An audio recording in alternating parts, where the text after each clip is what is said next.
Okay. Oh, I'm sure. I mean, if it was important, there'd be an email.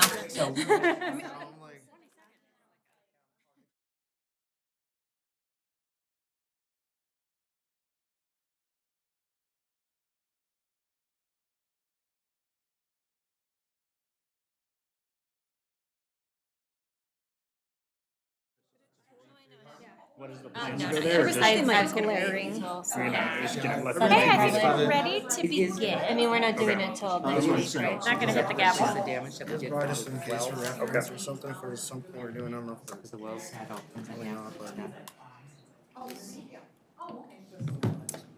Welcome, everybody. I will now call to order the study session meeting of November 21st, 2022. Members of the public are invited to attend in-person city council meetings in council chambers on the lower level of City Hall.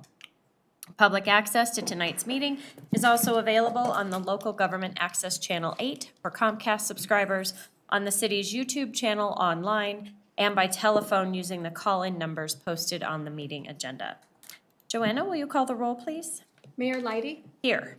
Mayor Pro Tem Wilford will be absent. Councilmember Witkovich. Here. Councilmember Hadamio. Here. Councilmember Kondo. Here. Councilmember Lukeman Hiramasa. Here.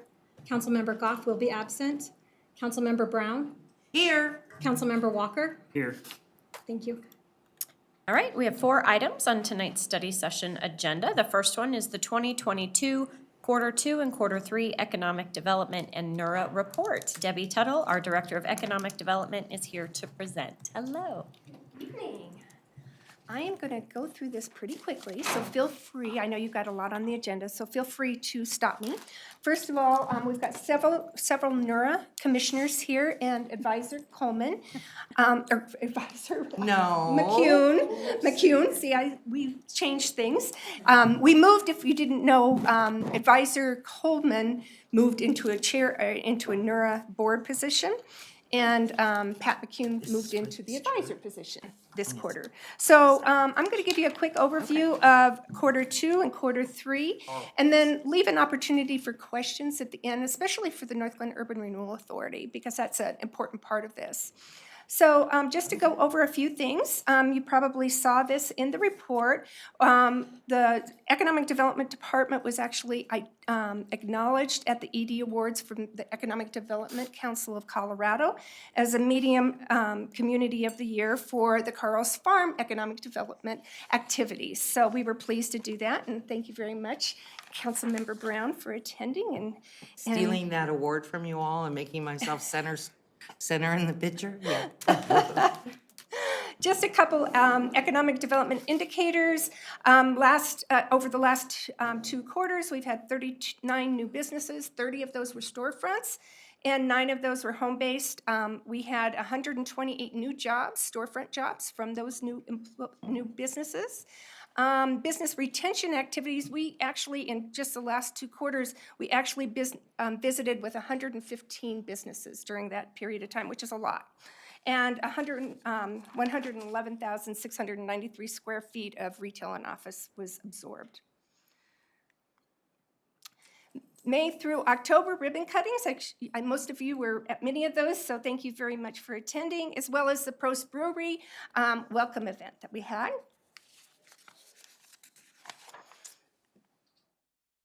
So every year we do an annual survey, and this is the annual survey, business survey that we had. And as you can see, it's very interesting because the majority of the businesses, I don't know how well you can see this, kind of small on here, but of the businesses that responded, 85% of those were less than 10 employees, and 72% leased less than 5,000 square feet. So again, predictable for what our business community is, which is small businesses.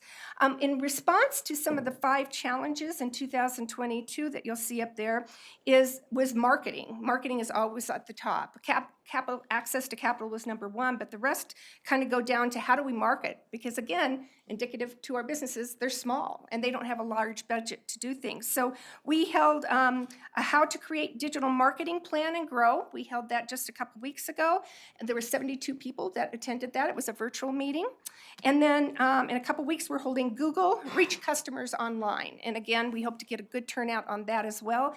These, in the past, we've done lunch and learns, and those were really successful. But then COVID hit, and we weren't really ready to go back to going to the lunch and learns as much. And this actually has worked really well because there's a lot of businesses that weren't able to actually take away from their store, and they were actually able to do virtual. I think there needs to be a combination of both, but because these were virtually done in partnership with the Small Business Development Center, it worked out great. So quarter 2, quarter 3, we had business walks. We met with 75 businesses in both the Washington Center, Marketplace, and Huron Center. And thank you very much, Councilmember Shannon Luqman-Hiramosa, because she attended, I think, all of them, right? Yes, you were there, even with a baby stroller at one of them. So 75 businesses we met with individually, went into all of them. We had a sheet of questions to ask them. Their biggest concern is homelessness, number one with everybody. I mean, like 99% of all of them said that this is still a problem. The other thing we did was we partnered up with Excel and Clearlight, which we actually had them come and they can do a free assessment for businesses to get all of their lighting replaced or upgraded to LED. And so they didn't have to pay anything. And right on the spot, in several of these stores, I think there was 5 of them, that they actually went in and actually changed out all of their lighting. And since then, we've had 10 more businesses that have set up appointments and their lighting has been redone. So that was been a really successful program with them. The new business checklist, a lot of our businesses, as we know, are Spanish speaking, and we did have problems with them coming in and trying to get through our system, to get through the new business checklist. So we got all of the business checklist as well as all of our documents, including building, planning, permitting, every document that you would need to do to open a new business, including the new sales tax license and licenses. All of those were translated into Spanish, which I think has been great. Those are all online. And then we've also, we just got done, just this week, all of our NERA grants have been translated to Spanish as well. So I think that will really help our Spanish-speaking businesses. Quarter 2, quarter 3, these are, of course, in your report on page 5. New business totals, again, 30. Those are storefront. New jobs, 128. Absorbed, 111,693. Closed businesses were 17. We'll talk about that in a few minutes. We lost 76 jobs and 35,891 square feet. So net total, 13 new jobs and 52 jobs net, and then 75,802 square feet absorbed. Oh, this one kind of went a little crazy here. I'm not quite sure why, but okay. I think John put them both on the same page. So this kind of gives you a look at where the new storefronts and the closed storefronts were. And those you can see on page 6 as well. I'm going to talk a little bit about the new businesses we talked about where, we had Painted Tree that opened. Right, that was a big one for us. DD's opened, and Phoenix Salon. There was quite a few new ones in there. So the majority, we had a lot, 7 in there of new ones that opened in the marketplace. Closed storefronts that are notable is C&D Metal Products. They had 20 employees, and they were almost 8,000 square feet. We have not refilled that space. The owner retired and is looking to sell the building. So we hope to be able to get another business in there. Injury Rehab Specialist, that's right on the corner here of 112th and Pearl Street, right on the corner there. We've got Elite Adult Daycare that's going to be moving in there. They have purchased that building. And then Kid to Kid was another one that closed, which was a larger one. Little Britches has filled that. And then in the marketplace and in City Center, where you'll see some of those numbers, those are Phoenix Salon and Office Evolution, which those are going to change all the time because they're small businesses in the incubator space. Commercial real estate, we're definitely below the Metro Denver area. You can see that we're at 6.2% in office, industrial at 1.5%. Literally, we don't have much of anything. I think that one building there is C&D Metals. And then the retail, we're at 6.1%, which again is much lower than the metro area. Unemployment rate, as you can see, 2020, the pandemic, 9.5% unemployment rate. We're now down, of course, to 3.8, which is great. We consider full employment at 3%. So the one thing that we are doing is it's still another one of the top complaints from the businesses is finding employment. I mean, it's finding, being able to fill the jobs that they have. And so we're in the process right now of beta testing a new program that IT department is working with us to do job postings. So the small businesses that can't afford, Indeed and all of those big, employment sites, they'll be able to post their jobs on our site. And every day, 30 days, it'll expire, and we'll send them an email. If you want to continue it, they can, and they can add it every time. We aren't there to monitor what it is. We're just there to have an opportunity for people, including our Northglenn residents that are looking for a job, that they might be able to see it too. Again, I think this will really help for our small businesses. So now we're going to move into the NERA activity here. Councilmember Brown asked me to give a quick little update, again, a little 101 on urban renewal, just for some of the new folks here. So I'm going to go over this.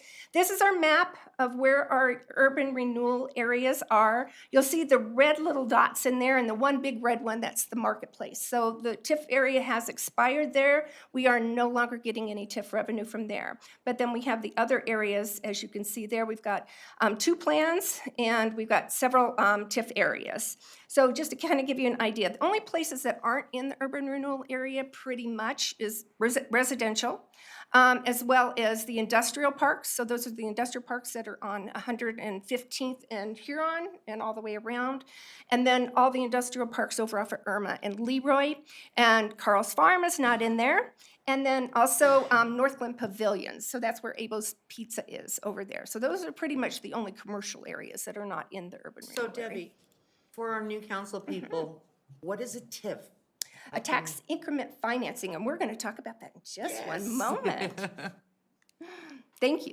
So here's how TIF is calculated. So again, tax increment financing. So what happens is there is a base and I'm going to use Webster Lake as an example. So Webster Lake Promenade, NERA and City of Northglenn, we owned that property. So the base was 0. So because we owned it, we weren't paying any property tax because cities don't pay property tax, right? So the base was 0. So then when Webster Lake was built, it created all the commercial value all the way up, and we were able to collect 100% of all that TIF revenue. But what you'll see is between that green and the red, that's generally what the TIF revenue is coming from, and that's on existing. So like Huron Center, there was already property there. We spent, $11 million over there in getting it updated. And then they put, a lot of it was underground, so you're not going to see it. If it's new construction that really makes a difference with tax increment financing. And so there wasn't a lot of TIF, quite frankly, over at the Huron Center. But think about the marketplace, when the original marketplace, when we leveled everything, right? And then all the buildings were redone. Again, there's a property, the property owned it, not like the city owned it. So then all the new buildings was what it was on the property tax base, what the assessor had on the base, what it was known for on Adams County's assessment. Then they built all the buildings over at the marketplace, and that was the difference between that. And the difference is what NERA gets, and that's 100%. Corey, do you want to chime in? Because I know it's hard to explain. TIF is generated from redevelopment activity. So if there is no redevelopment activity, the base stays basically the same, and all of the taxing entities get their property tax based on the base amount. If redevelopment activity occurs, calculated based on the mill levy of all the taxing entities, that is revenue that goes to NERA and is called TIF.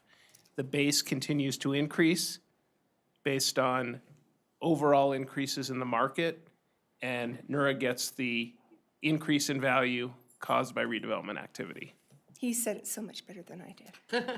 He always does. This is the ROI, just an example of what revenue has come in from some of the areas that we've done. So you can see the marketplace. over the years, we spent $14 million in everything from lights to streets. We did all kinds of things in the marketplace, including acquisitions of some properties and so forth. So you can kind of see that the sales tax that was generated is in the blue. So you can see that we gained $85 million over the 25 years for sales tax during that time.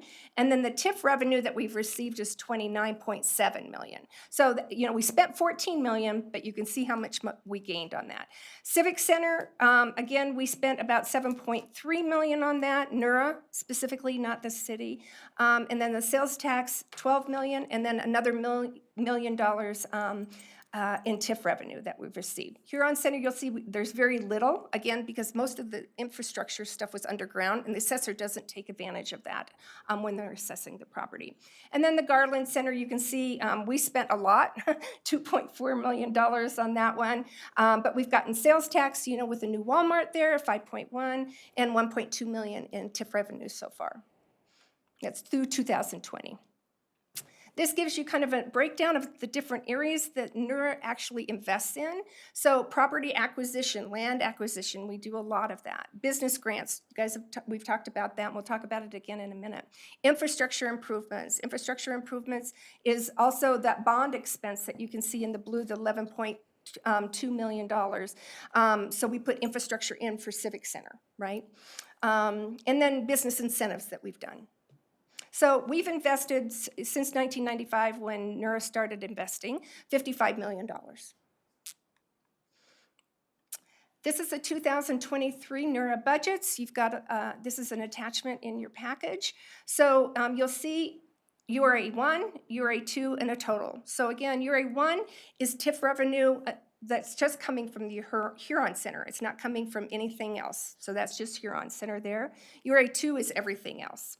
So you can see that, again, this is what our budget is. We have approved that. If you have any questions on that, feel free to reach out to me. But ending fund balance, we should have $5.7 million at the end of 2023. This is the comprehensive plan, areas of focus. We've talked to council about this several times, and of course with NURA, these are agreed upon. If there's other areas that you want us to focus on, this is the great time to have those discussions. But what I wanted to talk about too is areas of focus, and this is a comprehensive plan, this is a comprehensive plan. So the areas of focus, you can see over on the left, and the recommendation, I know you guys have been seeing this on what they're doing, the looking up piece. So they're looking at recommending the changing of use on all of those. But you'll see Marketplace Annex 112, and Irma, Washington Point, Washington Center, Huron Center 112, Bannock, Nomera, all of these with the exception of the Mara Ford area and the property that is, let's see, the 112th and Huron vacant property. Those are the only two that aren't on the priority list for NURA. So those are all on the priority list for NURA. As an example of what we're doing right now, 112th and Washington, that was a priority. Those are those two buildings. You'll see that in here in just a minute, but micro suites are going to be going in there. They're in the entitlement stage right now for redevelopment. They're going to be demoing, and new construction should start in February. 112th Avenue, Washington and Irma. NURA has purchased, as of the last meeting, 2 of those properties at 112th and Irma. So there's a little gas station repair shop there and also a dance studio there. So again, that's a lot of what NURA does. They acquire properties and then redevelop. Same with the 112th and Washington. We acquired that property, we purchased the property, we went out and found a developer who would actually purchase it and develop it for us. So we'll be looking for another developer. I am working with other developers on the 112th and Washington and Irma, so hopefully we'll be able to find that. We'd also like to assemble some additional property along that area as well. Civic Center, again, as you all know, is ongoing. We've paused it right now until the demolition and environmental cleanup gets done. Marketplace is about 92% full right now. So we are, and there's a lot in the background happening, which is really exciting. I think you'll see some things that are going to be really fun and some announcements coming up. Marketplace, HCP, the northwest corner, they're looking to us as well to find out what we would like to have there, and they're very open to discussions of what we'd like to see there. I know Heather and I talked to them just this last week, and our recommendation would first be, anything sales tax producing, right? And a complement to Prost. So it might be something, entertainment related. And so they've actually hired, and I'll talk about it a little bit more, but they've actually hired an outside consultant to help look at some of these opportunities there. And then Marketplace West, which is just as an FYI, Perlmutter, that's where the Perlmutter property is. So that's where Saigon Bays, or not Saigon Bays, where Cakes by Karen is, that whole piece there. And then the Wells Fargo property, they're in negotiations right now for a redevelopment there. So you'll see some things happening there. So they are in negotiations. NERA priority areas, again, this is the second page. Palmer Center, we haven't really focused on that right now. That's where Sherwin-Williams is and so forth. Washington Center, where the Smashburger, the Plaza and Cheers is. I actually was working with a developer to purchase that property, but unfortunately the negotiations, they couldn't come to a price. So this one's a little bit easier because there's only one owner there, but unfortunately the deal didn't go through. So we'll continue that. Washington Point, where the Safeway is, ongoing. So NERA actually gave two $12,500 grants for parking lot improvements, which has been a real problem over at that area. So the east side has been repaved, as well as the west side has been repaved. Oops, let me go back. And then again, Huron Street, 112th to 115th, that's all the stuff that's going in there right now, 7-Eleven, Patriot, and so forth. And then O'Mara Ford, the owner actually has plans to expand and or redevelop. That's that land behind the O'Mara Ford. And again, these are the four major ones that we are focused on and the different projects that we're going on right now. So Marketplace, we talked a little bit about that. We've got a lot of activity going on there, and we'll continue to have it. But again, they're about 92% leased there. The one thing I wanted to mention was we did go through a restated agreement. We have an incentive agreement for $8 million with Hutensky Capital Partners. And we restated the agreement because the original agreement had Harkins Theater in there, and now, of course, we have Prost. So we needed to make some changes there. NERA actually invested $2 million in helping them acquire the Arrow Rock building, which is the Tuesday Morning K&G building and Woodley's building. We just paid $1.5 million for all the work that has already been done, that they've been already doing over there. We will pay another $1.5 million to them when the brewery opens, and another $3 million, the last $3 million, when the project is complete. But if you go over there, you're gonna see improvements going on. You'll see new lighting going in. You'll see parking lot. If you haven't looked at the parking lot, definitely on the north side, it's really amazing, all the things that they're doing over by Sunsetti's and so forth. They've hired a company specifically to help them with the marketing, including signage, potential name changing, as well as looking at how to market it differently than the way it's been. And it's going to be the signage on the street or on the highway, as well as all the signage that's there. So again, there's some great things there. DD's open, Forma Furniture opened. If you haven't been in there, it's a great store. Paint and Tree and a few other smaller tenants. 112th and Washington. So this is what it looks like right now on the bottom, and this is what is proposed at the top. And again, this will be, there's going to be 7 micro suites. This is for small entrepreneurial companies to move in. We hope they can start demoing in February. That's the goal. 112th and Irma, this is what we just purchased here, these 2 buildings, and we'll be looking at identifying a developer and potentially also assembling other property around there. And that is it. And if there's any questions for NERA? Councilmember Kondo. Yes, thank you, Madam Mayor. 2 questions and then just a thought bubble. The first question is, you mentioned Excel changing lighting. Is that indoor lighting, or are we talking about lighting in the parking lot? The parking lot lighting. Okay. is all being replaced. If you go there, you're gonna see new light fixtures that have actually gone up, and they're all the LED. And we actually worked with Excel to make sure that they got credits on that. So they were very pleased with us, as well as Prost is very pleased with us because they're doing all their lighting in LED as well for saving costs. And from a crime sort of prevention perspective, hopefully the LED lighting is a little bit brighter and, Yes, okay, good. that's the goal. Second question was in regards to the TIF piece, and I think you had a graphic there that showed the Civic Center generating about $1 million.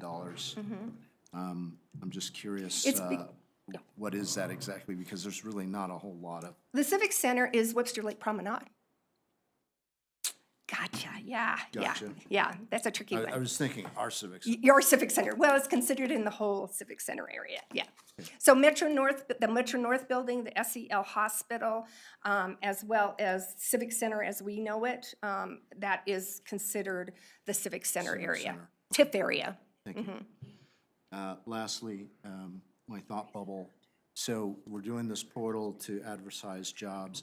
Is there an opportunity to potentially partner with District 12, especially if it's a seasonal job and you're looking for students that I think looking that, for a part-time opportunity? I think that's a great idea. I think we should reach out to them, as well as our city jobs can go there as well. You know, it's enough, how do people find jobs, you know? And a lot of people don't go to the main sites just because they're not maybe as computer savvy. This is gonna be simple, easy. It's all attached to our Shop North Glen directory already. And so I think it'll be a good resource. I think that's a great idea. I'll talk to them about that. Thank you. That's all I have, ma'am. Mayor, Another question? can I grill Debbie? Councilmember Brown? So Debbie, I just wanted to bring up while we're all in the same room, Nura and the council members, that we had a robust conversation. There was some concerns from the Nura side that when we first started breaking ground over at where the rec center is, that Nura got a loan for $12.1 million to pay for the infrastructure of that property. The deal was, you know, the plan was that as the interest would come in, the interest would be Nura's, right? But if any time in the future, we needed money to purchase something that came around, that we would be able to go to council, and council would be able to fund us with those requests. My bad, I didn't bring it up in the budget last time to remind everybody that, you know, we do have that commitment out to them. But I wore both hats that night and explained that the city is in great position to continue with that agreement. And I just wanted to make sure that we were all aware that the conversation has happened, you know, from my Nura side, when I put my Nura hat on. I wanted to hear that it's, you know, it's still a good deal and we can still come to the city with requests to purchase property and things like that. Because we could get tapped out pretty fast now. We've done some really cool things and paid a lot of money on a lot of things. So I just wanted council to be aware of that and just to keep it in the back of our minds that we did make that commitment. Is that written down somewhere? It's recorded. No, we have it. I just want to Governmental make sure. agreement. Yeah. It's an intergovernmental agreement. Thank you. Yeah. That's what I thought. Okay. Yeah. Councilmember Jaramillo? Thank you, Madam Mayor. Quick question, when you mentioned about the Wells Fargo building on Malady, so will it just be redeveloped, or is it gonna be demolished or anything like that, or? It will be demolished. Okay. Yeah, Well- and as well as the, potentially the European market. Okay. And then there's that Asian buffet will definitely be, that's the Perlmutter property. So from the Asian buffet, so you've got, there's like the daycare center on the side, if you recall, I can't remember the name right off the top of my head, but all of that strip there, all of the strip in the back is Perlmutter's. And then the front, it goes up to the Wells Fargo property, so that big square, all of that would be redeveloped. And actually, it is into the planning department, so it is public knowledge at this point, but it would be active senior living. It's a high-end active senior living. I think you guys will be very impressed with it. Okay, and will the new development, will it be also 5 stories tall like the current one, or? It's less than that. I want to say 4, but I'd have to go back to the plans and look at it. Okay, thank Yeah. you. Councilmember Lukman Hiramasa? Thank you, Madam Mayor. First of all, I have more of a statement than a question. I have gotten to witness firsthand how amazing your team is during those business walks. And I can tell you, being a business owner in multiple cities around the state, Northland, the quality of what Northland does is above and beyond. So that is a big kudos as a business owner. I wish that I had all the tools that you provide to business owners. You set them up for success. So I just wanted to give your team a huge kudos because it is important and the job you do is fantastic. And then the second is actually a question. So I guess I do have a question. Kind of piggybacking off of what Councilmember Jaramillo said. So what is the plan for those businesses that are in there currently, you know, like Cakes by Karen that's been there Our goal would be, forever? yeah, I know. You know, again, our goal would be to relocate them, you know, to find them another place in Northland. So if you look at the Garland Center, this is a perfect example of how it works. The Garland Center, we assembled all that property, NURA did. We assembled all that property.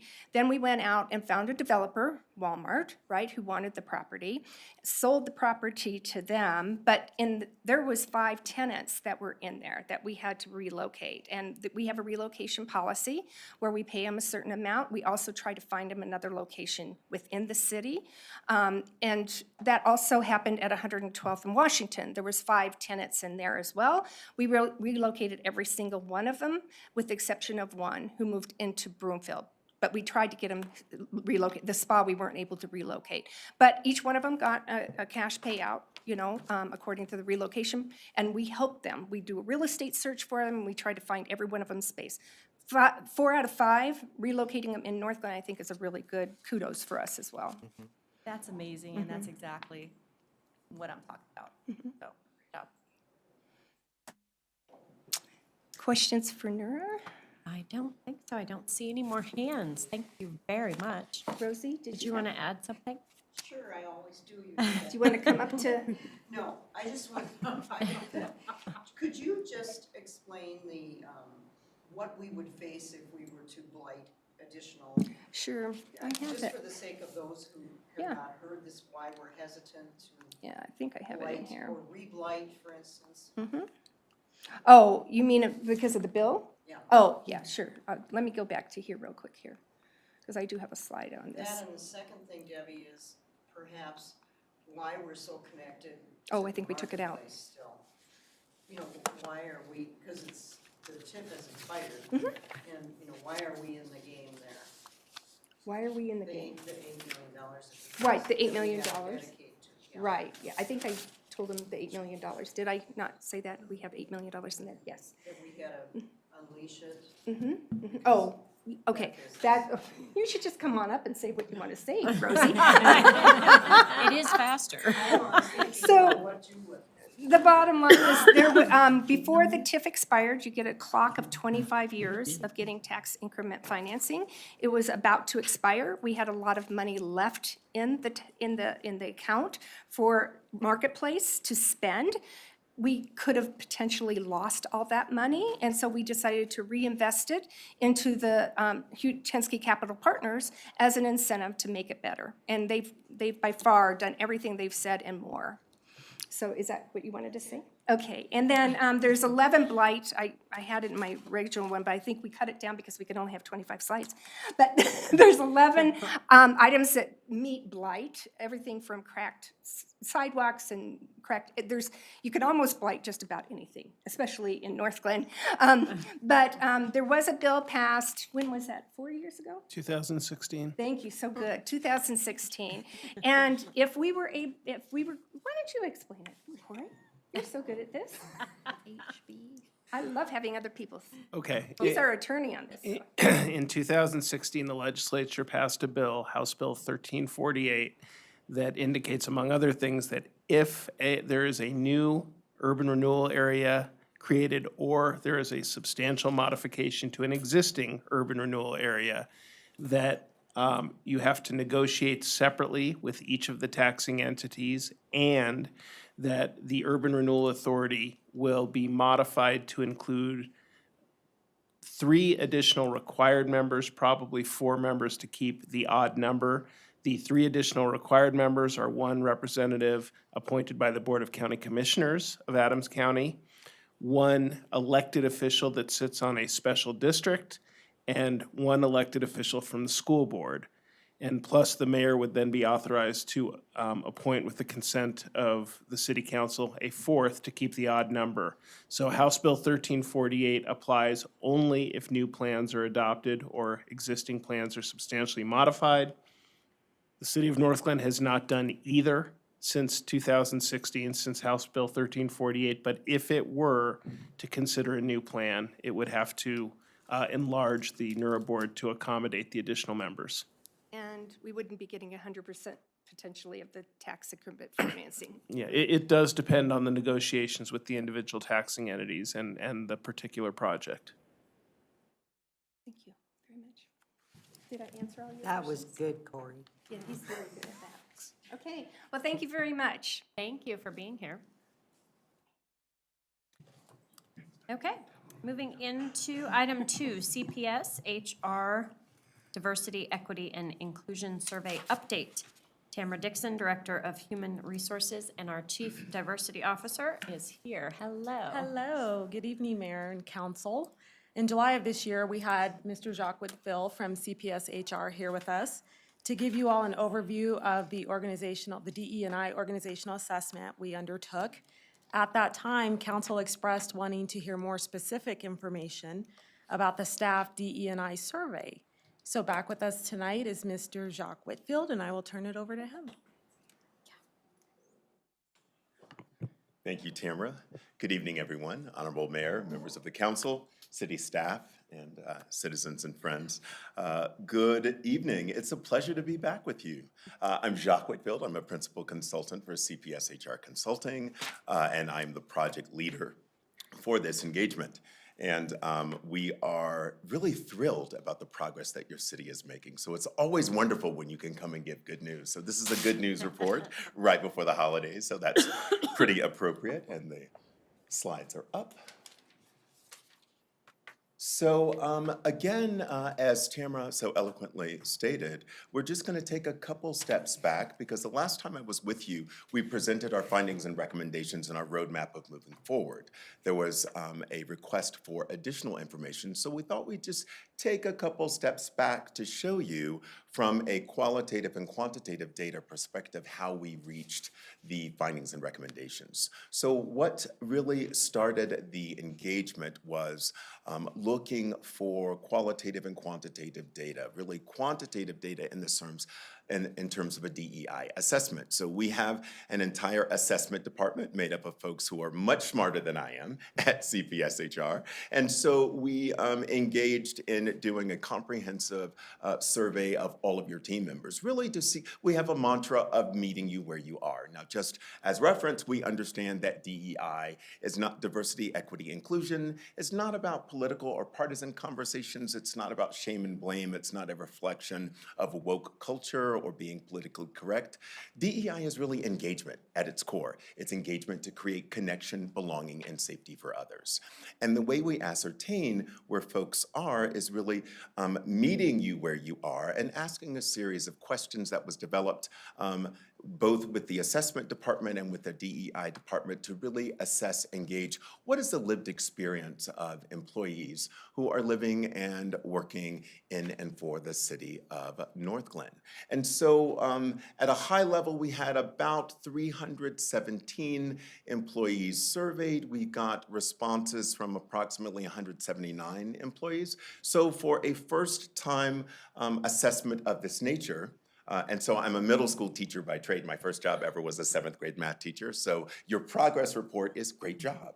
It's not a report card, it's a progress report. So as you'll see the slide in front of you, at a very high level, and one other thing I should mention, the assessment was a 5-scale ranking. And so the slide that you see, we have identified the areas that you scored very, very well, the areas that are growth opportunities where you get to grow, and where were you in terms of where were you making or tracking progress. So you'll see before you in terms of, excuse me, because I didn't have my glasses. Tracking and accountability, those are your growth opportunities. And then you have quite a few areas where you're making good progress, and then your growth opportunity, the areas where you scored really high is on your organizational structure and your DEI awareness. That is to say that folks who live and work for you recognize the importance that diversity is a strength, it's an asset. And so this is really, really good. Like I said, not a report card, but a progress report. And so how we develop and gather data, again, here is a more detailed survey of that first overview slide. So you can see by percentages, and you'll see the 5-point ranking scale of agree to strongly disagree, all the way to do not know. Now, what we felt, and we had quite a bit of debate with the assessment department because we wanted to give folks an opportunity to say whether they had a positive or negative experience or had no experience at all. And again, when you look at the do not knows, that represents a significant growth opportunity because as you recall from the presentation that we gave the last time, we have done training for your staff. We are starting to do the training for your leadership team. And so what we predict is that if that survey were to be given again, the do not know indicators would shrink and you would have more indicators on the agree to disagree. Again, with awareness comes understanding and gives us a wonderful roadmap of where we get to grow. And so as you look at the types of questions that we asked, again, we approach diversity, equity, and inclusion from an enterprise. So we're looking at every core function of city government, right? This is not just training and development. This is not just compliance, but how is equity, how is inclusion, how is diversity infused into every core function of what the city does? And so this is a type of assessment data that we received as a result. And so you'll see, again, in terms of report card versus progress report, this is a progress report. So you'll see that you have a number of indicators in blue, and so blue is indicated very, very highly. Likewise, you see peach, and that is kind of middle of the road. And then you also see that orange color. So then, again, we don't use judgment language as we engage DEI from the standpoint of emotional intelligence and cultural intelligence. So those represent the growth opportunities.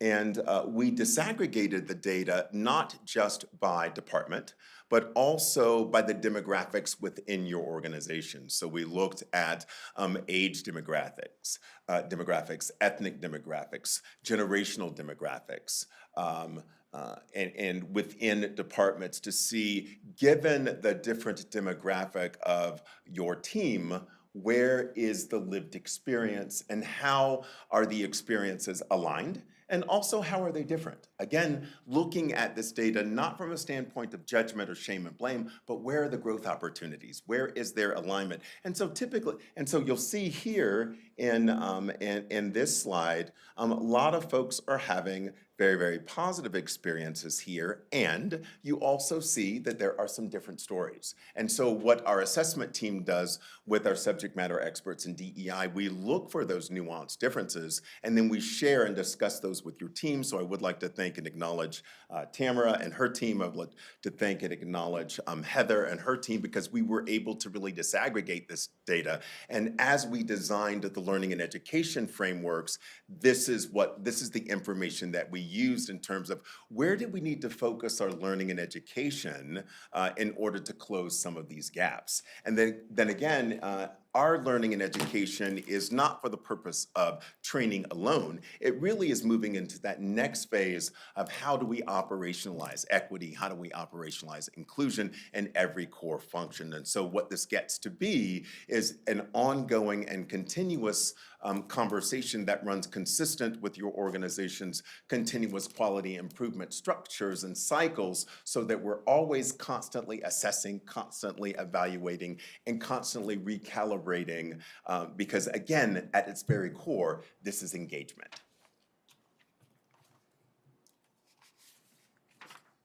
I am not having luck with the technology today. Okay, and so again, when we look at the DEI personal experience, again, you see the questions that we ask in terms of, you know, what is your lived experience living, you know, working here? Do you feel respected? Do you feel safe? Do you feel like there is a sense of belonging? Do you feel that when you report wrongdoings, are they timely addressed? And so there are a number of questions that we ask there, and you can see the feedback. And again, checkerboard. It's all over the place, which from a learning and growth expectation is wonderful, because you have folks who are having very positive experiences working for the city of North Glen, and you also have some wonderful growth opportunities again. And we drilled down in these growth opportunities areas when we were doing the staff training, and we've even drilled down even further for the leadership training that we're going to be doing in the next coming several months.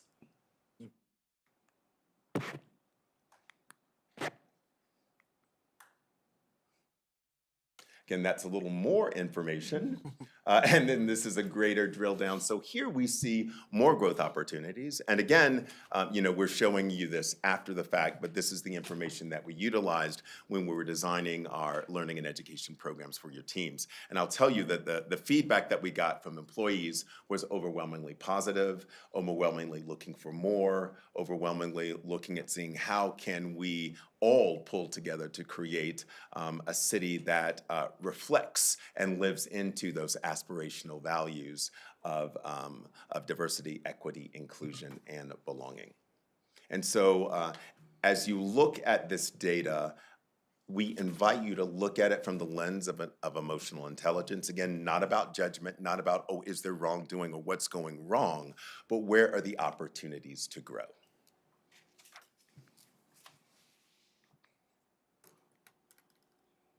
And that concludes our presentation. So I would like to pause and ask if there are any questions. And I know I went over the slides really quickly because I was aware that you have a lot on the agenda tonight, but I would certainly be happy to go through anything in greater detail if you had any questions or any additional feedback for us. It's okay, it's a lot of data. I had a question about, like, what are the actionable pieces? Like, do we have the action plan that goes with it? Yes, so the action plan we presented to you last time, which is why this is a So little this out of is backwards. sequence. Okay, got Exactly. it.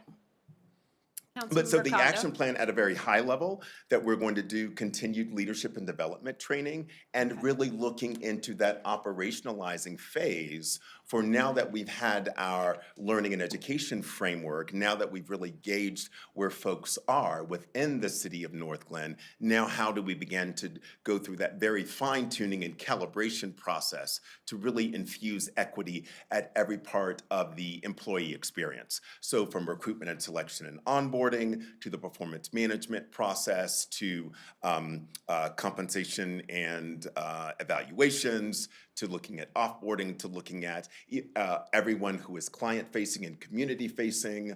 How do we infuse equity there? We've worked and will continue to work closely with public safety in terms of how do we continue to do the wonderful things that they're already doing in terms of, and this is a constant calibration process. And so in a sense, we will never be done. It's much the same way that, like with dental hygiene, we're always going to brush our teeth a couple times a day, right? Because we want to maintain healthy dental structure. So in the same way, the work that Tamara and her team are doing, the work that Heather and her teams are collectively doing, are really constantly calibrating. And it's that kind of conversation that is akin to continual quality assurance, quality improvement type thing. Okay, I guess my question was about, like, when I look at slide 10, the one right before this one, it seems like there would be specific action steps aligned to the lower Absolutely. areas. Absolutely. So So it's- the first action step was learning and education. Then there will be a time for feedback and assessment. And then there will be an opportunity to drill down further in those areas that require more attention, whether it's coaching, whether it's looking at policies. And really, let's keep in mind that policy, written policy, as your council is very well aware, it is policy that drives everything, the outcomes. And so ultimately, the next part of this process will be a closer examination of the policy from an equity standpoint. Certainly it meets legal compliance, but from an equity standpoint, are there calibrations that need to be made in the policy that can create different outcomes that you will get, different outcomes when we ask these same questions a year or 2 years from now. Okay. Can I ask a specific question? Yes. So the one that says staff accountable to DEI, what is the action step that goes with that? So first of all, it is awareness and understanding. Because many folks, and the feedback that we got was great feedback, was that you had a wide assortment of feedback from your staff as to their knowledge and their understanding of the articulated direction in which the city is moving. And so we recognize that there is a knowledge, and it's a knowledge gap, not just here. And let me say, I work in 4 principal markets in 4 major states, not just in Colorado, but in California and Texas and in Florida. And that's quite typical that you're gonna have a knowledge gap depending on how close you are to, I'm sorry. So I'm short. And I know. Okay, sorry about Yeah, that. I was here. If I could just, Absolutely. one thing specific to your question, Mayor Leidy. One of our projects this year was to redesign our performance evaluation process, form, all of that, because we do have new internal values. One of those values is inclusivity. And so what I've been doing as part of that redesign team is really spelling out performance indicators in terms of, is an employee exceptional, exceeds, are they meeting that expectation of what inclusivity means? Or do they need to do a little work? So we are in the process of sort of spelling out, if you will, what it looks like to be inclusive for the city of Northland for our Great, employees. thank you. Councilmember Kondo? Thank you, Madam Mayor. Actually, you were, on this slide, you were hitting on something that I also am concerned about here. So despite Road 25 having a number of orange boxes, it's noticeable that in the category of measurement of DEI, 3 out of the 4 boxes are orange, and it's all in the executive column. So I wonder if you can tell me what should we interpret from that?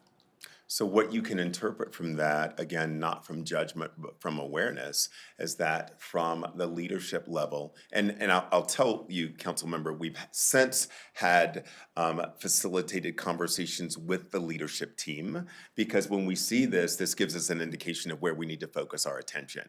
And so again, this is quite common in what I have seen. And so we've worked really closely with Heather and with the executive leadership team just to really drill down, what is this work? What is the expectation behind this work? And more importantly, from a Crucial Conversations framework, what this work is not. So often when we find the orange and the yellow, there is a worldview that says that this is something that is that I'm not aligned to this, that this is this shame and blame? Is this a political or partisan conversation? How is this connected to the core essence of my job? And so again, when we see this, we see, let's focus on articulating and on educating what this work is and contrasting what the work is not. And so So do we think that our executive folks have faith and confidence that our measurements, our metrics for DEI are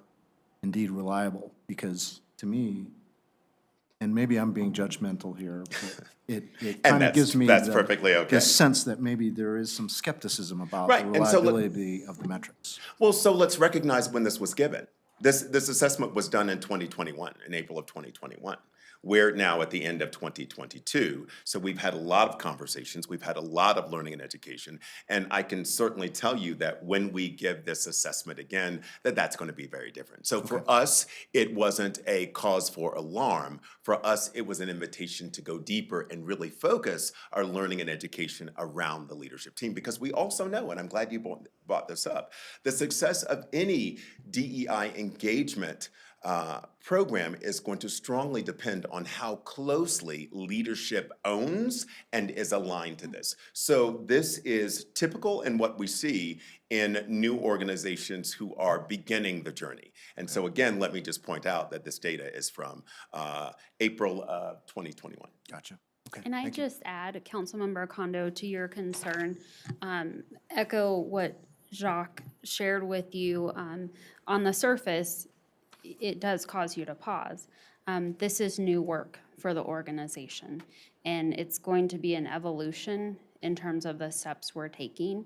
And it's really critical that we create a safe space, if you will, so that you can have that difference of perspective to what Jacques mentioned. And so as an executive leadership team, and then down throughout the different areas of the organization, really making sure those spaces exist to where employees can share different perspectives is really important. So we're definitely making way there.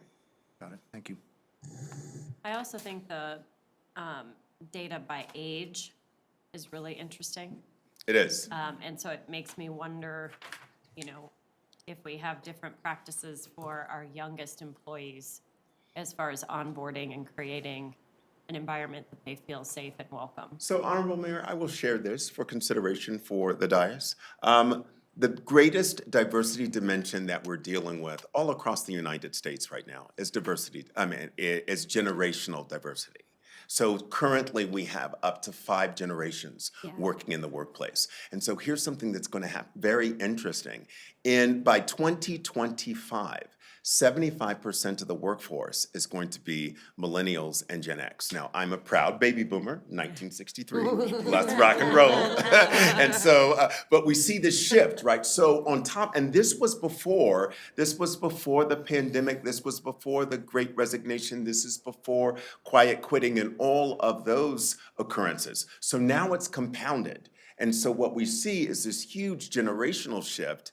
And these are conversations that we're having, not just in Colorado, but we're having nationwide. And really, and so I want to acknowledge your team, your leadership team here with Heather and Tamara and the ELT in terms of recognizing that and already having conversations about how do we prepare for the shift that we know is coming.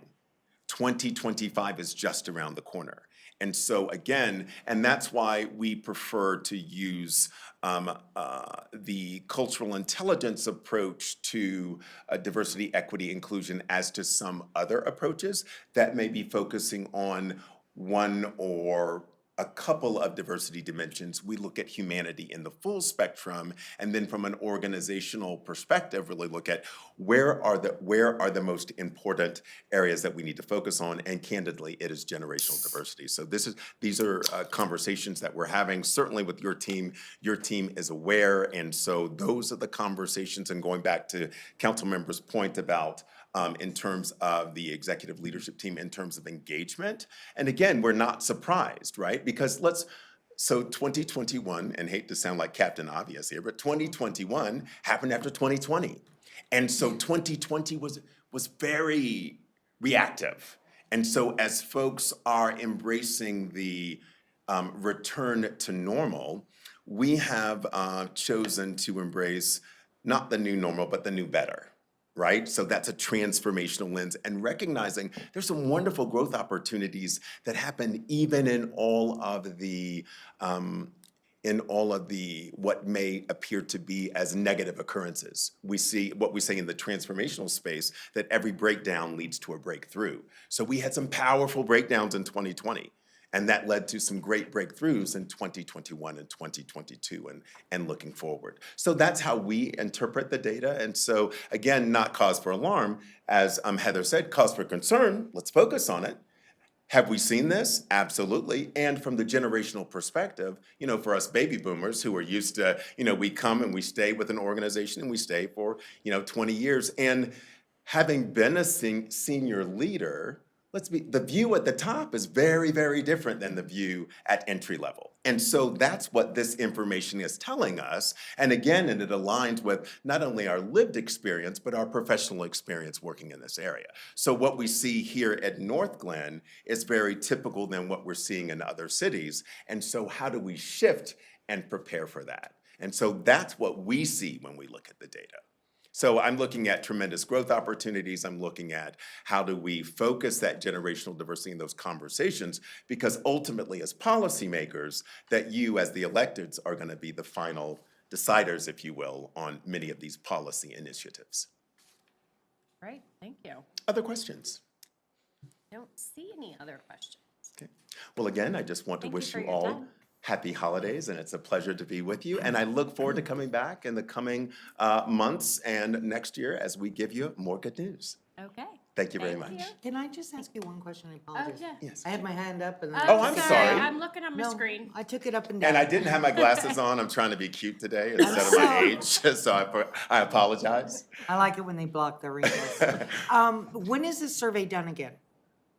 We are working with the leadership team right now to figure out the appropriate timing, because we've already done the staff training. We're getting ready to launch the leadership training. Now, my recommendation would be that we wait until the leadership training has been completed. Then that way, everyone in the organization will have had the requisite level of training and awareness. So now, I think it would be more appropriate at that time. And so I'm working with Heather and Tamara on when we commence those trainings, when they conclude, and then we would certainly want to take another survey at that time. Okay, and then Councilmember Brown, if I can just give you a Yeah. little bit more specificity, we're looking at the training lineup taking us 2023 into 2024. So it would be at some point, probably mid to late 2024 or 2025, that we would resurvey, because we have quite a bit of training lined up between now and that point in time. Our employee engagement survey, we're on a every other year rotation, so this survey, I think, is a bit different in the sense that the work around it looks different. And so I don't want to resurvey too quickly until we really have had the opportunity to offer the training that is a result, that's been designed as a result of the feedback. My only concern is that by 2025, it'll be 5 years since we surveyed, right? And that just seems like a long time. It's just my own personal So opinion. we will certainly take that into consideration to thread the needle appropriately, because certainly the point that you raise is a valid one. And what Heather raises is equally valid, because again, we want to make sure that everyone, especially the leadership team, has the knowledge and requisite depth of where we're going and really the appropriate buy-in. So, I'm sorry. One more piece to consider, because I understand your concern. And so the question that comes to my mind is, how do we make sure we're staying on top of this work and really have a connection to employees and we're providing the training that they need? We can design some check-ins, is what I'm thinking, with you. And we can figure out what that looks like, but in terms of sharing numbers of participation in the trainings, what trainings we're providing, and that type of information, if you think that would be helpful. One thing to keep in mind, anytime you undergo cultural transformation work in an organization, it takes on average 5 to 7 years, typically 7 years within an organization. So I parallel this work to that reference point in the training that I have had through different organizations. And so this, to what Jacques mentioned earlier, is continual work, and there's no end point. And because you've got those 5 generations in the organization and layering on the onboarding pieces of it, there's so much more that we can do that we're excited about. It's a marathon, not a sprint. Absolutely. So is your thought that you would do a survey like this once every 5 years and continue to build on the processes? Or once we get up and rolling and we feel like we're in a really groovy space and everybody's getting, coming on board, we're not having any of the yellows and all the cool colors? Kind of in the middle of that, because again, there's other work that's going to be taking place as well as we look at, and Tamara and I have already had conversations about how can we augment the onboarding process in terms of educating everyone who becomes a team member for the city of North Glen. What does that mean? What are the core values that represents? And so there will be, we're also re-implementing the North Glen Lex Diversity, Equity, and Inclusion Committee. There are other things that we will be doing to constantly, again, that recalibration process. So we don't have a hard and fast number yet. We are still assessing and evaluating what is the regular rhythm and flow that's needed. But as Heather pointed out, this is the initial stage of that major transformation process. And that's why it is still, you know, you've heard the analogy, building the bicycle as we're riding it. Well, that's us. Oh, awesome. Yeah. What is the, I know we have some people that have been with the city of Northland forever, you know? My trash man, I love him. He's been here forever. But what is taking out, you know, like you mentioned the baby boomers, they stay at jobs forever, Right. except for me. What is our average tenure? Is it, you know, That's a good question. I don't have that information readily available. I think I was gonna say varies by department. It does vary by department. I mean, you have certain departments where employees have been here 30 years. My department, I think Debbie, who's been here 22 years, but the rest of us no more than 2, so it really varies. yeah. I was just really concerned about, and I mean, I can bring it right down to the age group. Right. And that I can be myself with no fear in front of judgment. No fear of judgment for our 19 and under, which is our summer employees, Sure. you know?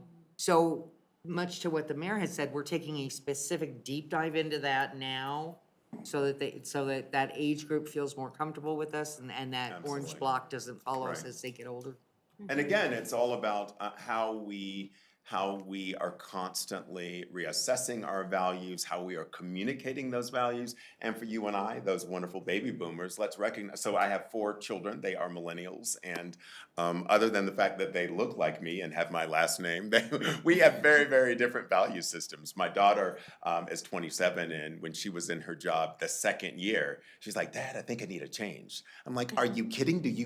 Does everybody in your company even know who you are? So again, but for me, you know, I stay forever. So that's something that. But what's really important, and you hit on something there. So as leadership is changing, as the leaders of the organization are changing, let's make sure, and this is the work that Heather and Tamara are really focused on. How do we identify those values? What are the values that are ubiquitous regardless of the generations? What are the values that rightly belong with us that maybe when we baby boomers retire, we may need to retire those? In terms of communication styles, in terms of just our general ways of being. And for baby boomers, for those of us who love to say, well, this is the way it's done, because this is the way we've always done it, you know, we get to reassess and reevaluate those words because those words no longer serve us. Well, they stopped serving us years ago. Right. Okay. But it's a recognition, so you're aware that they no longer serve us, but there are many folks, you know, who are in our generation. Okay, you can knock that off right now. Who pushed back on that? So this is wanna- great work. Again, it's a marathon, not a sprint. We're excited about, and again, our progress report to you, if you were in my 7th grade math class, I would say, good job, keep up the great work.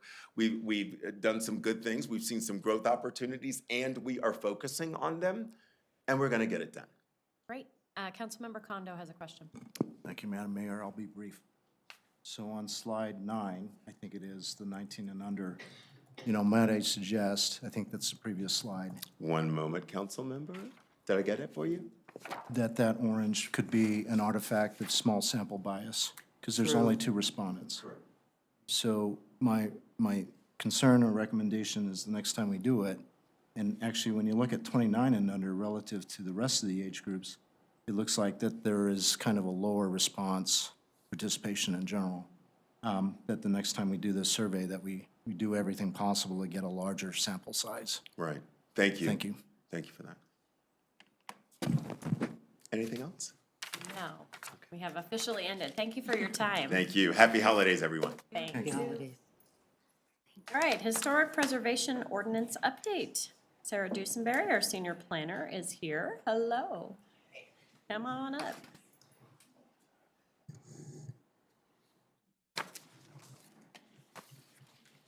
Good evening, everyone.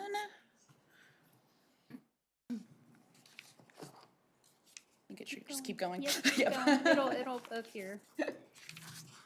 Awesome. So tonight we're going to talk about updates to the Historic Preservation Ordinance. Just giving updates on those kind of proposed changes and then receiving any feedback.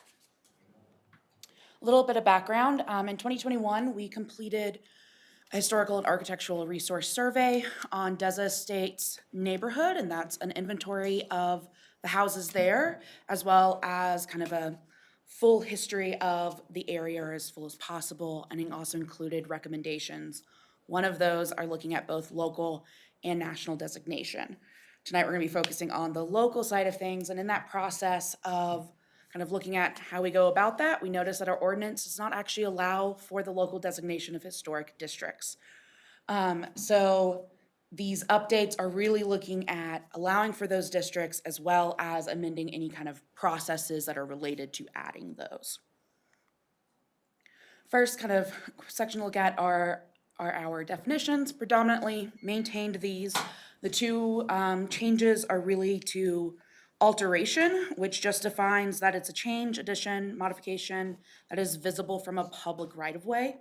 So if it's not visible, we would not need to review it under this ordinance.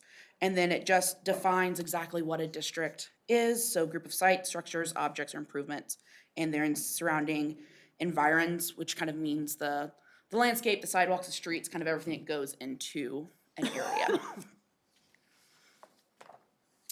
Next section to kind of look at are is the designation of structure, sites, and districts. So this is really where we add the districts in as a form of designation. One of the big parts of this is when you're looking at a site or a structure, which tends to have one property owner, consent is pretty easy to get. It's asking yes or no with them. So looking at a district, it's multiple property owners. So the Historic Preservation Commission elected to do a simple majority of 51% to provide that consent to allow the designation to move forward. From researching this, other communities as well as the state model code did not have a clear direction. So it kind of seems that it's at each jurisdiction's kind of what they want to do. They've distinct kind of choice on that one, and this is the way we went with this to kind of move forward. And a focus is written property owner consent. Some of the other ones work with providing non-consent. We're wanting to make this as transparent as possible, so that's kind of why we went with them providing the written positive consent for it. Under this section, we do look at criteria though for, I guess, kind of exemptions to this consent rule. And that's really if there is an exceptional amount of evidence to meet the criteria and really only used in very rare cases. So it's looking at something that has extraordinary historic significance for the city. It won't create a need for any certificates of exemption, which are talked about later in the ordinance. The designation outweighs any kind of the benefits of it, outweighs any reduction on the market value of the proposed designation. And the designation would not include any interior portions. Interior portions are not a common thing to kind of regulate, but we would like to allow it if there is property owner consent. So if someone is buying in to have that, they're allowed to. So this is kind of is where that part is spelled out a little bit.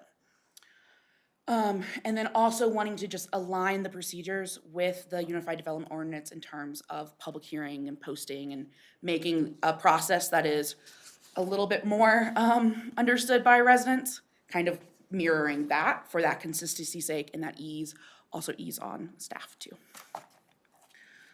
So looking at section 1696, that's our standards for designated properties. And that's kind of what are the recommendations, things to kind of review if we have an alteration certificate come up. So the first one, this immediately establishes that the Secretary of Interior standards, specifically standards for rehabilitation, are utilized kind of as those standards, guideline, criteria for to review against. These are a national set of standards, are very common, are in pretty much every local historic preservation ordinance. But they are relatively broad. So one thing that we're also looking at doing is allowing the establishment of design standards that are specific to that designation. So say Deza Estates, it is a very distinct neighborhood in North Glen, so it may have its own kind of specific character and design and that kind of relates to it. So this allows to have standards and guidelines that are a lot more specific to that area. And one thing that we would look at doing is anytime that those are created, it is created with the neighborhood in mind and with those residents, that engagement. They're the ones living there, they're the ones who experience that character. We want to include them in creating those design standards, because something that we may see as outside as important may not be as important. For DESA, and a building addition may not be as big a deal, but if it's a second-story addition, that could be a big deal because view sheds are incredibly important. So we want to get that resident input, and this definitely allows that to happen. Looking at 16.9.7, which is our alteration certificate required. The big thing here is that it establishes 2 processes to receive that alteration certificate or for it to be reviewed. A minor, which is at a staff level, takes a lot less time. It is the majority of what's probably gonna come forward. It's things like changing roofing material, changing siding, putting up a fence, things like that, that are relatively minor. They change the character of the building, so it bears review, but doesn't necessarily need to meet a once-a-month public hearing. Bigger things like adding to the building new construction, demolishing something, specifically with DESA enclosing carports, things of that nature that are a bit bigger, that start to change that character a bit more, do make sense to go before the Historic Preservation Commission. They are part of a public hearing for that kind of full review process. We do have a current list of kind of review criteria that are a little bit more yes or no, does it meet this? And that we would use in terms of making decisions. That's pretty maintained. It was a good set to begin with. And then also providing additional criteria for demolition and relocation districts. That comes up a little bit more, and we didn't have a place to begin with. So it provides that extra criteria to kind of add things with demolition is or relocation, can it structurally be moved? Will it meet those codes? So it's kind of just extra things. There are a lot more specific to those two unique, I guess, kind of applications that definitely don't happen as often. You have examples? Like, I'm struggling just a little bit.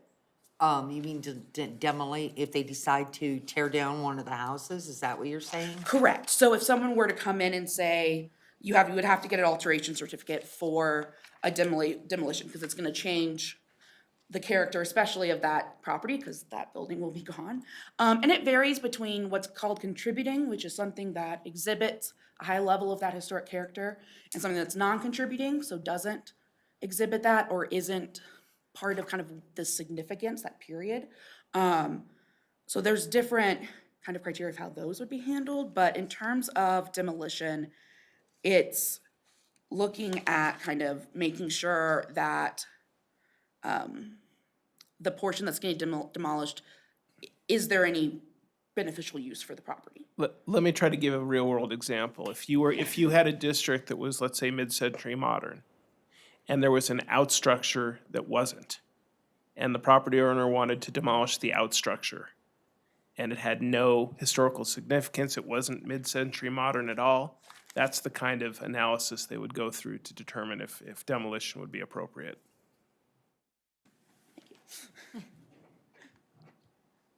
Looking at the next kind of final section is our enforcement and penalties. So this does establish penalties for violations of ordinance, so things that are being done without review.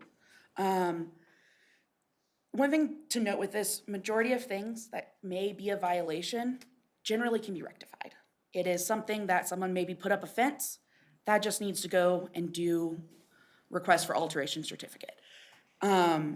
Or it can be something as extreme as you've completely demolished a building. And so there are penalties for that. We're looking at moratoriums on building permits as those primary penalties. One of the things to notice also too is with a lot of these, if you're in a historic district and you want to demolish a building and you bring that permit to the building department, they will flag that for the planning department for review. So if you've demolished something, you're also probably likely doing it without that building permit as well. So that's a broader issue. So these are more stringent, but rarely will be used because most of the time you can rectify that situation or even put back what was taken off, that kind of thing. That is the last, pretty quick, so any questions? I did receive an email this morning that says the Deza Estates will be considered on January 20th at their Colorado Historic Preservation Review Board meeting. Yes, that is for the national designation. That's great. So we're working through that process simultaneously as well. And yep, we got that lovely email this morning as well. Yeah, great. Councilmember Brown? I just want to ask a couple questions for my own knowledge. Yep, all right? absolutely. If somebody in the Deza Estates, after it becomes, you know, a historic district, is it just the aesthetics on the outside of the houses that can't be changed, or do they also have to, if they're going to make a change to the inside of the house, or say the windows or something, do they have to go before the committee? So windows could fall under if they're changing windows. The only time the interior will be thought of is if it's affecting the exterior of the building. So if you are enclosing or adding new windows, that kind of thing could come up, but the actual interior work they're doing, we don't care about. So it's just the outside? Correct. And And it's then- just what's visible from the public right-of-way. So if it's on the back of the house and there's no right-of-way around it, that wouldn't be reviewed either. So like their backyards and stuff like that would? Portions of the backyard can be visible, but yeah, so most of the time it's things that are kind of going back there are unlikely to. And is then, if they were to sell their home, is that then identified in the sale of the home that you're purchasing a home in this area? I'm not sure if that's legally required or not. Do you know? I don't It, think. it is not, but it's a good idea as part of the, Right. I mean, so the owner has to do a disclosure certificate, and typically it's part of that, but it is not necessarily captured in title work. That's kind of interesting. Okay, those were just selfish questions, No, you're just good. for me. Absolutely. Thank you for sharing. Councilmember Condo? Actually, I'm going to retract my question. Okay. I found the answer in the reading material. Okay, great. Thank you. Great. That was wonderful. We appreciate the update. As always, Sarah. All right, next item, electric scooters and mobility devices. Amanda Peterson, our Director of Parks, Recreation, and Culture, is here. Hello, Amanda. Hello, good evening, Mayor and Council. We are here, or I am here tonight to provide you with information regarding the use of electric scooters and other mobility devices in our parks. In response to some inquiry we received from city council members, I will go to our actual presentation and that would help a lot. There we go. We had heard from some of you that there were concerns about our current regulations being too strict in that it doesn't necessarily allow for kids to ride scooters to school. It may have some limitations in terms of mobility devices for individuals with mobility impairments. So a little bit of background. In February of 2021, so about a little almost 2 years ago now, you approved an ordinance to update our standards, which include an updated definition of an electric scooter, which treats electric scooters similarly or the same as an electric bicycle, defined an electric personal assisted mobility device, and these were made to align with the state statutes. So I used visuals because I know when I was going through the ordinance, I kept having to go back and see what really falls under that definition. So the first one, just to kind of start us through, I provided you with some imagery as well as a little outline of what is currently in the ordinance. So first is an electric assisted bicycle. Those are allowed on our public roadways. They are not specifically allowed or disallowed on our trails, just like a bicycle. There's nothing in our ordinances that say you can ride your bike on a trail, right? So similarly, we don't have anything specific on electric assisted bicycles, and they can be used by anyone. An electric scooter, so that kind of stand-up, two-wheeled electric scooter, those are allowed on public roadways based on that previous update.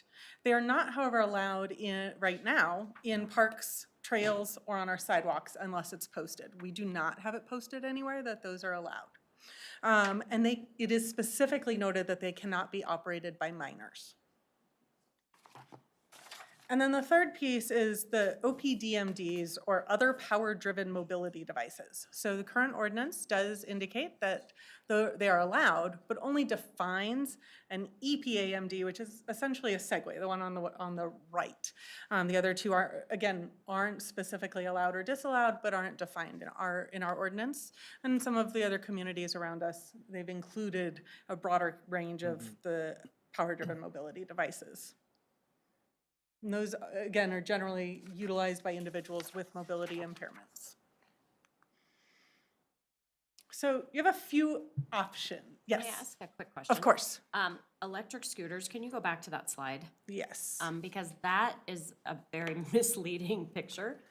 And so I want to make sure I'm understanding electric scooters. That's a child scooter that is a little electrified, as opposed to the big ones that are company and expensive and only adults with a driver's license can.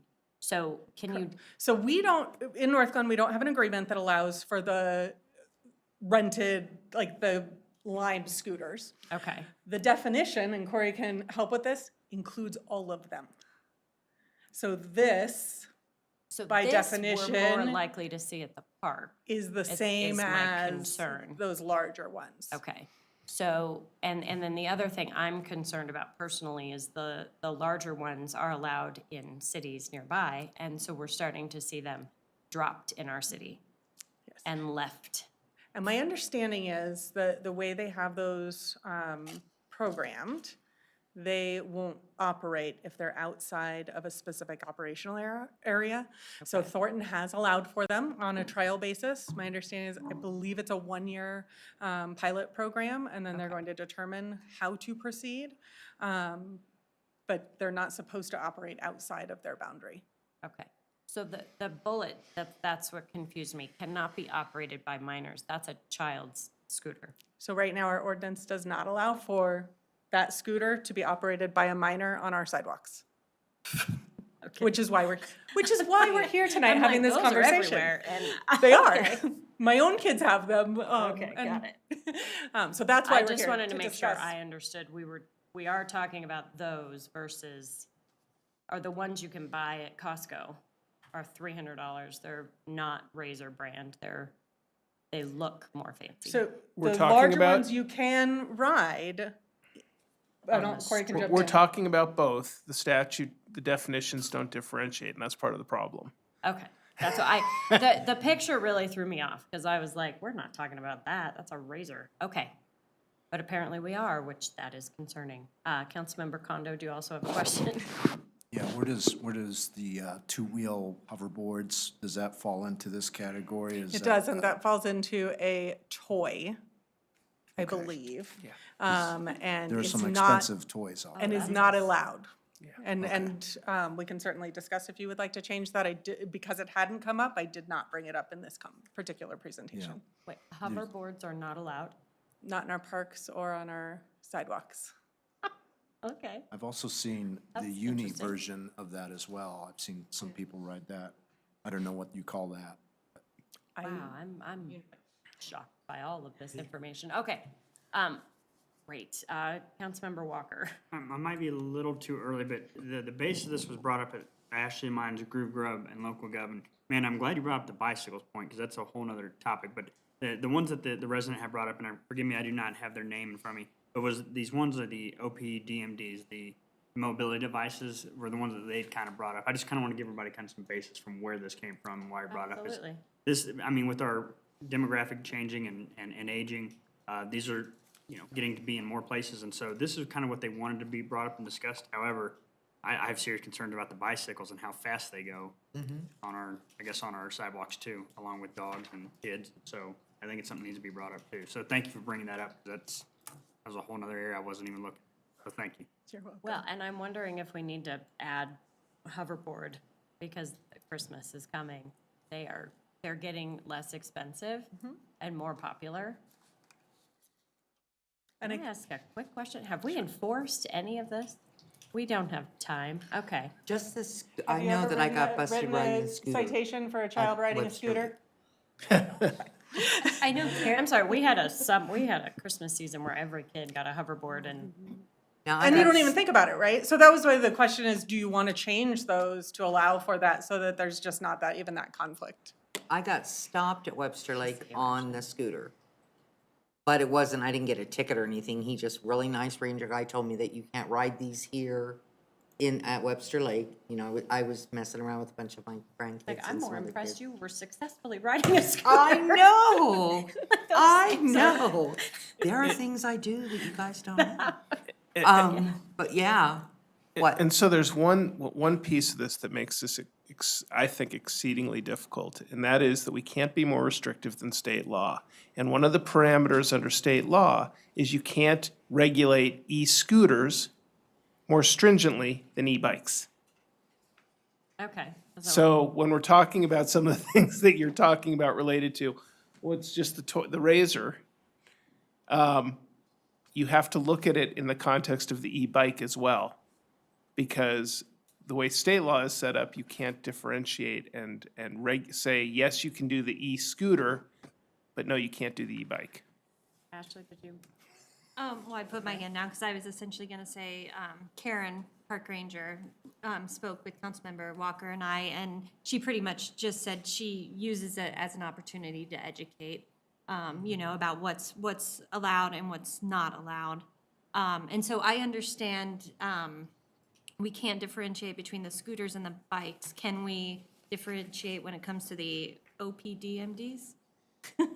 Because that was what was brought up at our meeting, and there was just lots of confusion. And so when our Ward 1 residents are riding these, they get some folks that are just mean to them, you know, yelling at them like you're not allowed to have these. And so I think that's some more context about why this has come up.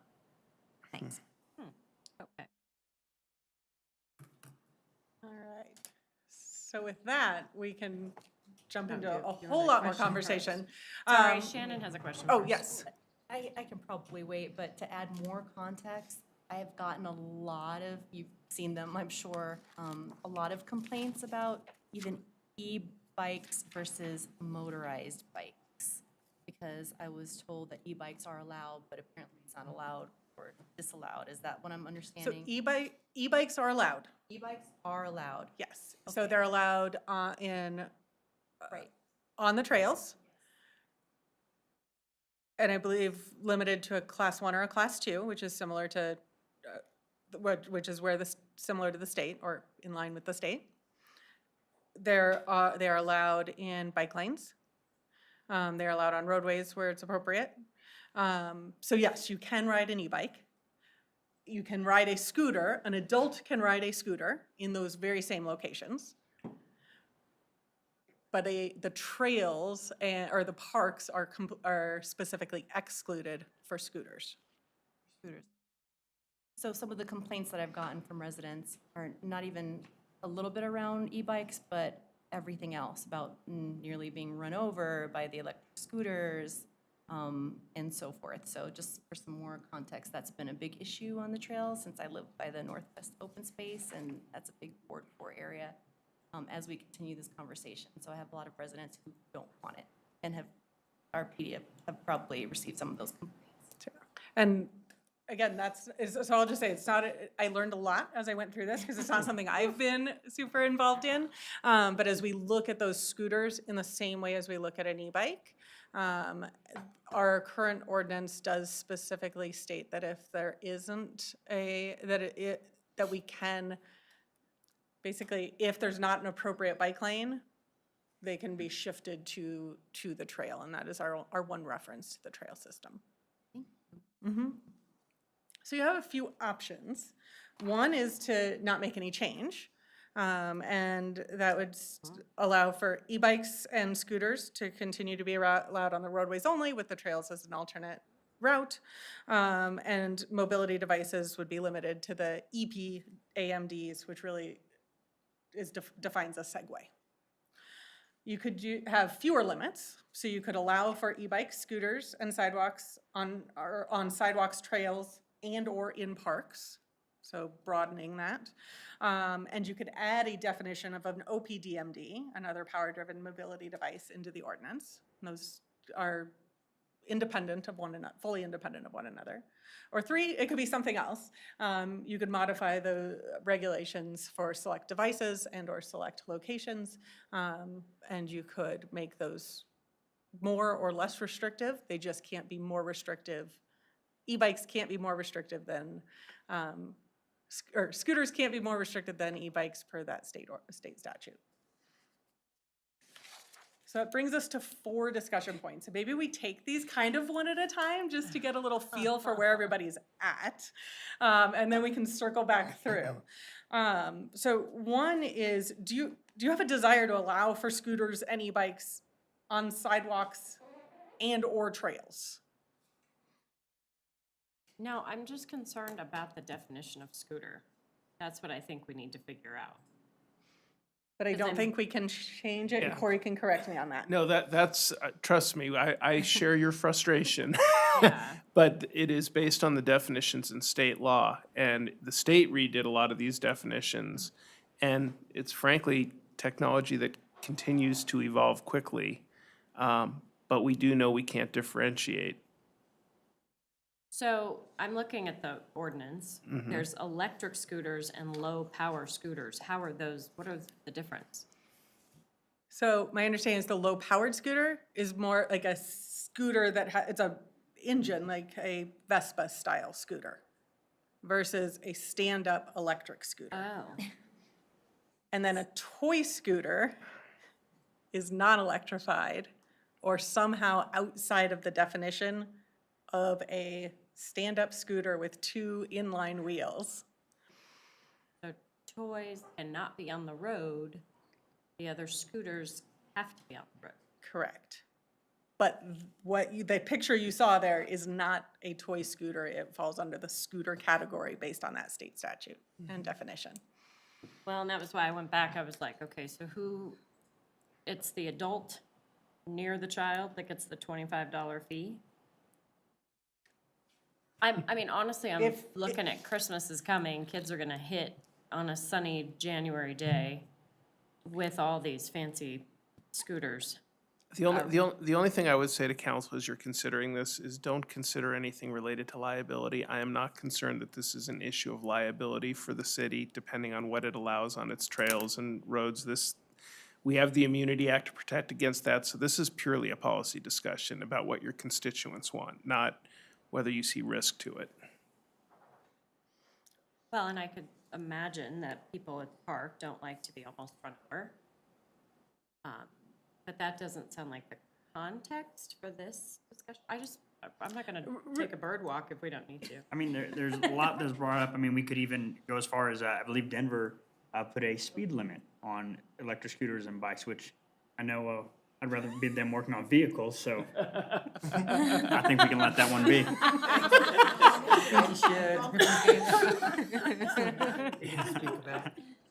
We need a flashing sign. are dangerous. 5, Yeah. 4. Those things go fast.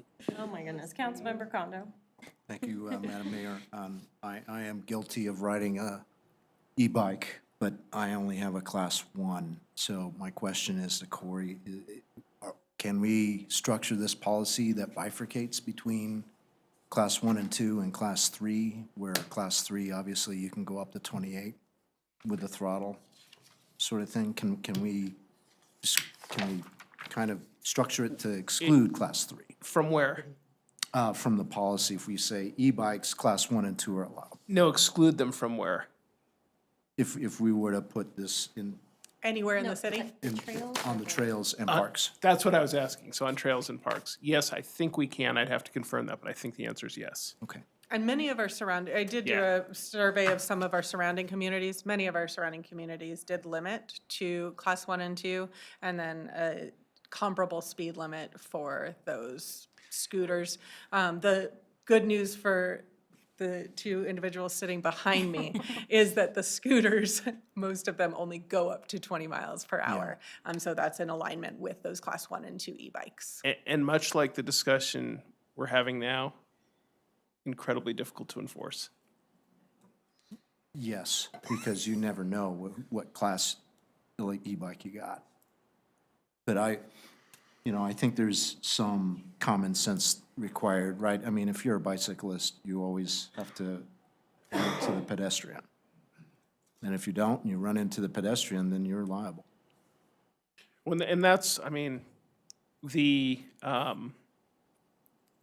issue of, that's why I wanted to raise the issue of liability. I mean, there is the element of personal responsibility here, but it's also, you're still gonna get the complaints from your constituents, so trying to navigate that is difficult. I'm not gonna debate that. I would add that you can get pretty significant speed on a bicycle, whether it's electric assist or not. So I do think that's an ongoing issue, whether we have, certainly could compound it, but I think it's an ongoing issue whether there's electric bicycles and scooters allowed on trails or disallowed on trails. We still have sometimes that lack of proper etiquette on our trails with a traditional bicycle as well. So I guess for number one, I would be fine with manual powered items on sidewalks and trails. So the manual ones are already okay. Right. It's just the electric if you wanted to make a change there. So if you say manual, Madam Mayor, the Class 1 requires you to manually pedal to get the electric I assist. can't, I don't know anything. I'm going back to Corey on the class 1, class 2. I don't know anything about e-bikes. But it is a So- manual operated. I don't know. I don't know how to differentiate that out in the world, but as far as changing the ordinance, is that what you're asking for discussion Yep, point one? on point one is just, in general, would you want to allow for electric scooters and e-bikes on sidewalks and on trails? If that answer is yes, then Corey would go back and look at the ordinance and make some adjustments that we would bring back to you for further consideration. If the answer is no, then we wouldn't adjust that item at all. I'm good. We have a thumbs down over here. I'm a thumbs up. Thumbs down. Becky, where are you feeling? Floating in between. May I make a statement, Madam Mayor? Sure. So, Dr. Cog, one of the objectives, obviously, is to lower greenhouse gas emissions. And so part of the conversation that they're having is developing multimodal infrastructure that encourages people to ride bicycles, use other powered modalities, the OPMD, I think it is. And certainly e-bikes are kind of within that scope as well. So if we were to put forward an ordinance that discourages people from not using alternative modes of transportation and driving cars, then we're kind of going against our principles of trying to be a more earth-friendly, centered city. So my brain is stopped. What is that plan? We have a plan in our city. It's called something fancy where we have our bike lanes. What's it Connect called? Northland. Connect Northland. So yes, that I support that, absolutely. And then I'm looking at page 13 of the ordinance.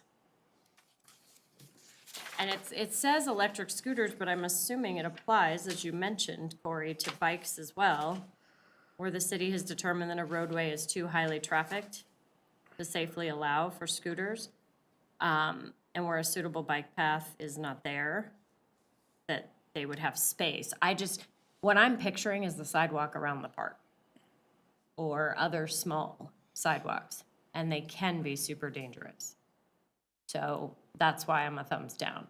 And I think that if we're using it to connect, or to, lower greenhouse gases, there's other ways. We have bike paths and stuff on the road. So that's why I don't think those two things have to be the same. Should question one then be rephrased to say, allow scooters and e-bikes on trails and remove sidewalks from that equation? Can we define, I got hung up on that earlier, what exactly So- constitutes the trail versus So the for a sidewalk? trail, it would be anything in the park or connecting. And I apologize if I use the terms interchangeably or incorrect, but I would look at a sidewalk as anything in our residential neighborhoods. It's in front of your home. It's not connecting, it's not part of the trails, overall trail system. The trail would be anything, either those internal or internal loops within our trails or connecting trails along Farmers Highline or kind of our larger trail system. Okay. So there's no substrate definition like it's gravel versus concrete. There's not. Okay. Thank you. And the ordinance does allow for us to modify by posting. As I said, right now, we don't have it posted anywhere that you can ride an e-bike or a scooter on the sidewalks or trails. We don't have anywhere where we've asked people to move from the roadway to the trail. We certainly could do that if there's spaces that are identified, and we could look further into that, but haven't to date. Just say as we looked at some of those other communities, it was really mixed as to who allowed for which devices to be utilized in which spaces. So there wasn't a clear, we're an outlier either allowing or disallowing. It was kind of all over the board. Jay and Shannon, do you guys want to weigh in? Yeah, so I am in favor of them, of the electric scooters. I've just seen people utilize them, even that live in apartments here along Community Center Drive to connect. They use the park to connect to Safeway and the other stores over there. And I mean, I just can't imagine my friends do that because they don't want to drive their cars and everything too. So it's like they can get around town really pretty quickly. I mean, and I could see along trails too, like you want people to be able to use those trails, and that seems like we're moving towards this electric, like even now we have what's called the one wheels now that we're just talking about. I just learned that's the term for it. I didn't know what it was called. So I think it's all gonna move that direction. And I don't think you're gonna be able to stop everybody. I mean, it's kind of just like, maybe it just becomes like a normal thing now. It's like, okay, you don't ride your bike recklessly because then you'll wreck, and then I think it just becomes like the new thing. Like people are gonna use that instead of traditional forms of scooters, bicycles, skateboards, whatever, And also, I think that'd be good to define that in what we're doing to the one wheels. Do you understand that it's dangerous in parks, like EB Rains? Maybe there is, I don't know, some kind of speed limit sign we put throughout the park or something. I don't know, it'd be kind of funny, but I don't know. I just don't think it's that big of I guess it hasn't been an issue that I've been brought up to me, but I mean, that's because there's just parks where like people just go and like walk their dogs. I really haven't heard anything about it. So Corey, can you take us through this ordinance? Because I'm getting so confused the more I read Through it. which ordinance? Because It's the one that's in the memo.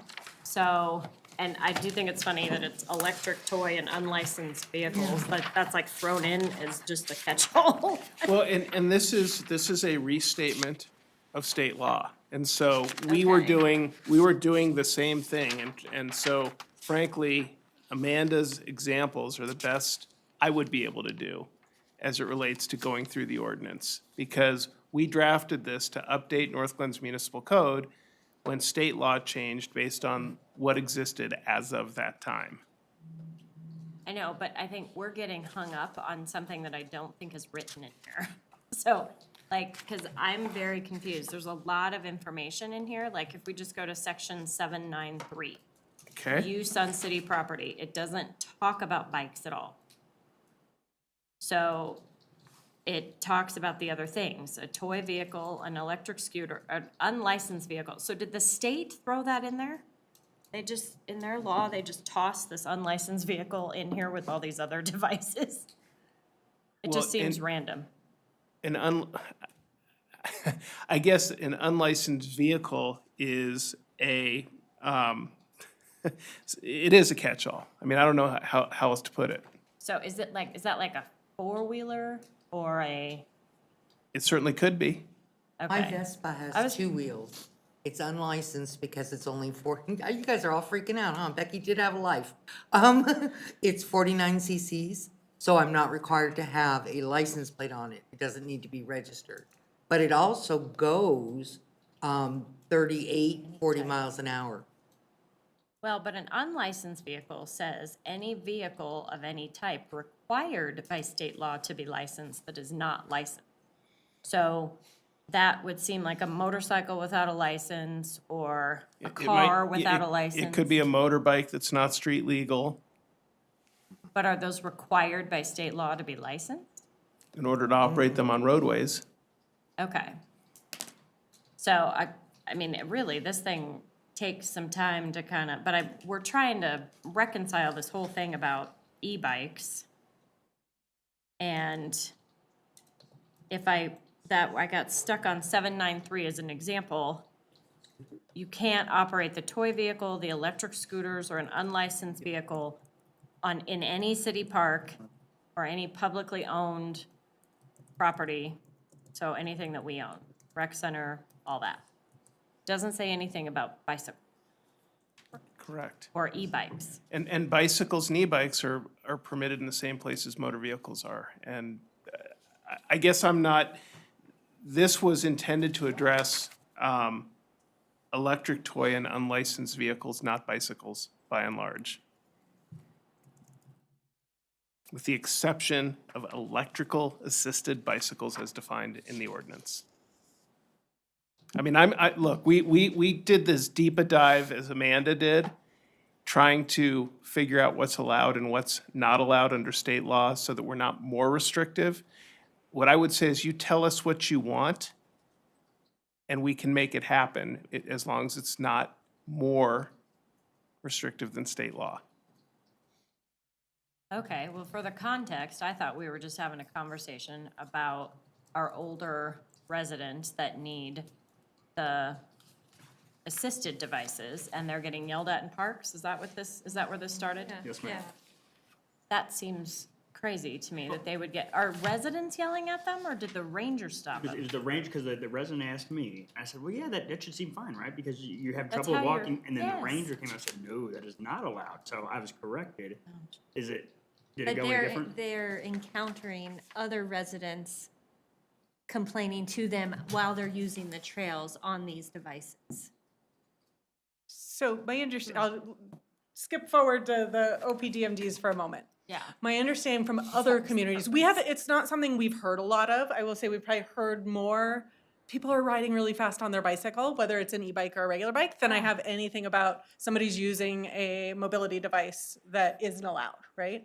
Okay. Where there tends to be some gray areas and where Corey would get to work magic with words if you wanted an updated ordinance. I'll use City of Brighton as an example because their ordinance calls out golf carts. So is that an OPDMD? Or is it limited to devices that look more like these? And by defining them, we're able to say it fits one person, or it only takes up X percentage of the trail, or, so yes, most likely we would bring back an ordinance to you that had some limitations so that there's not just this unlimited, you can drive on a trail if you say it's your power-driven mobility device, but that there's a reasonable effort to allow for someone who has an ADA need to use a device on our trails, that yes, that would be allowed. And that the ordinance would be written in a way that our staff are able to clearly understand, other community members are able to clearly understand what's allowed and what's not allowed. Does that help? Yes, ma'am. Okay. I'm glad you brought up the golf cart. Yeah. Can I ask a question? So the ordinance talks about the EPAMD? So our ordinance currently says OPDMDs are allowed, but doesn't define them in any way. It only defines these EPAMDs, which I cannot tell you what that means without looking through my notes. But basically, it defines a Segway. And the Segway, But that doesn't seem right. Okay. I think it is also in the state statute. That a Segway, because I don't consider a Segway a personal assistive, like the mobility, I don't know what you call those, the sit and drive. That seems to make more sense to me than the Segway requires a lot of balance and But there may be physical someone who, ability. say, has a I'm gonna make, like a heart condition. I can travel the trails, I have an ADA need to not have physical exertion, so I can't ride a bike, I can't, but I can stand and use a device that's propelling me forward. So EPAMD means an electric personal assisted mobility device, which is self-balancing device with two wheels, Thank you. not in tandem, so it's not a Segway, right? Self-balancing. No, it has two. Self-balancing, non-tandem, two-wheeled, but that's very specific. Designed to transport only one person, but it's still, how crazy. So this one, I think we may have a fairly easy answer to, which is you'd like us to look at number 4. The answer is yes, you want us to define an OPDMD and expand it beyond a Segway. So Corey, is this, again, the definition of the EPAMD was from the state? Because that is very specific. It's likely because there are Segway businesses that are out in the communities that run Segway businesses for tours within Denver, maybe makes within sense. Colorado Springs, within other sections of the state. I know they do this extensively in Chicago, so there are Yeah. businesses, so it's a very specific definition to target a very specific business and allow it. But we're missing, because this doesn't include the ones that some of our residents need. It does, that's not defined in here at all. Correct. So That's if there's a desire to do that, that's, we can work with Corey to expand that definition. Shannon, jump in there. Yes. Yeah. Okay, I think I'm less confused than I was a little while ago, which is really good. But, so by defining an OPDMD, what I've heard from some residents is, what if they had like handicap placards or some kind of identification that, would that be allowed, or would that be crossing? I don't know. Is that something that can happen, too complicated to have additional permitting, or something that says you can ride these OPDMDs once we define them to include those other types of? Corey can certainly chime in. Most of the other communities Makes have sense. simply stated that it's based on based on a mobility impairment, but don't have a specific permitting process. So if someone says it's because I have a mobility impairment, the answer is, then yes, you're okay to utilize that vehicle. I feel like that would definitely be more clear with those, not the Segway, but the other two options. At most, in my experience, I've seen people who actually have mobility issues use those, and not somebody who just wants to go on like a joyride. Which ones are you talking? The seated ones, yeah, I don't know what they're called, the seated ones with the four wheels, that makes more sense. A Segway doesn't make sense in my mind, but Well, it looks like we can add this to Heather's plate. Because it says that we just need a written order by the city manager. We can just submit requests to you. One at a time? Yeah, and you can, that's interesting. This thing is, I would propose that we revise this myself, but, because I don't know that it's clear. And I'm so sorry, to be clear, as it stands, because this is what I've told my constituents from information I've gotten back, e-bikes are currently allowed on trails. My interpretation of the ordinance is that we do not have anything that says they are not allowed on trails. But we do say scooters are not allowed on trails, but we can't be more restrictive than the state. So That's right. so there's a little bit of a conflict there. So it needs revision no matter what. Yes? Because it's not clear? I don't think, that's why I said, you tell us what you want. I don't think, right now it is consistent with state law. State law is exceedingly difficult and complicated in this area, which is what the 2021 ordinance included. So if you want to make revisions, I'm not sure it's going to make it more clear because this area of law is so complicated and the technology continues to change, which is why I said if you have desires from a policy perspective, let us know and we'll figure it out. I think we should get specific. If anything, just to help our staff enforce it or communicate. Like if they're giving warnings, because it doesn't sound like they're ticketing anybody, but if they're giving warnings or doing education in the park, to give them more resources, I think would be helpful. Because this just puts, I mean, it could just cause an argument. And the state law limitation that we're dealing with that Amanda keeps alluding to is that e-scooters cannot be regulated more stringently than e-bikes. That is the limitation we are stuck with. So, okay. So does that mean that because we don't have a regulation about e-bikes, we need to allow scooters everywhere? Not Like, nec- I'm not understanding, like, we need to either tighten one or lessen the other one? So right now, you can have your e-bike or your scooter on the street. Right. If you would like either of those things to be on a trail without having posted it, you would change the ordinance and Corey would come up with words to make that more clear.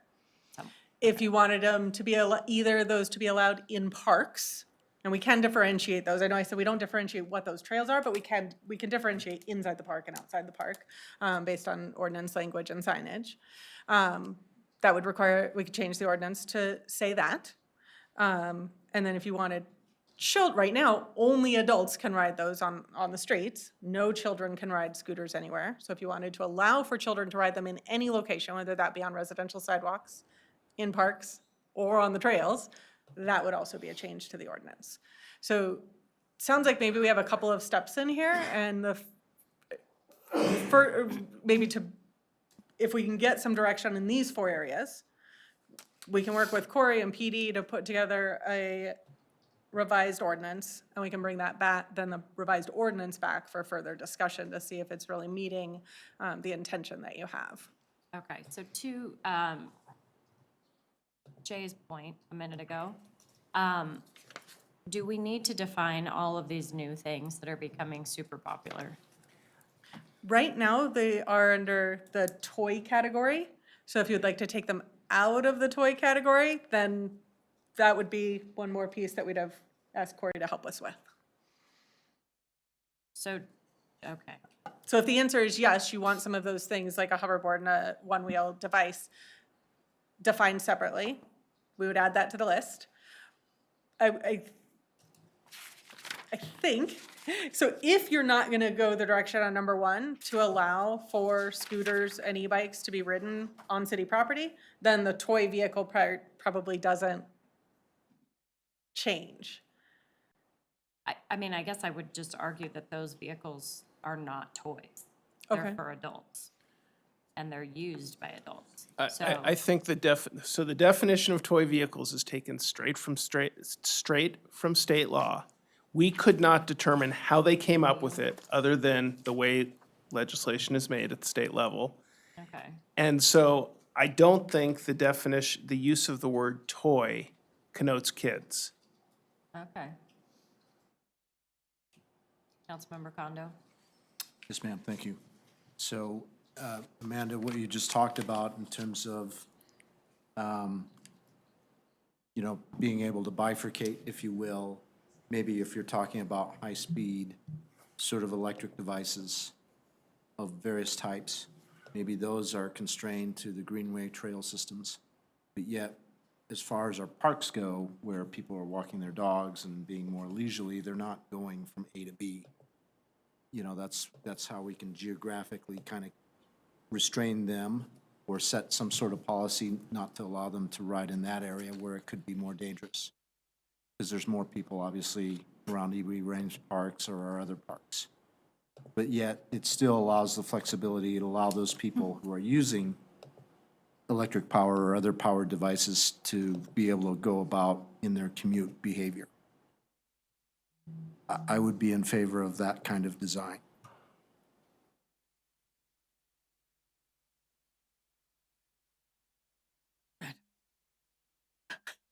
I got nothing. Anybody else?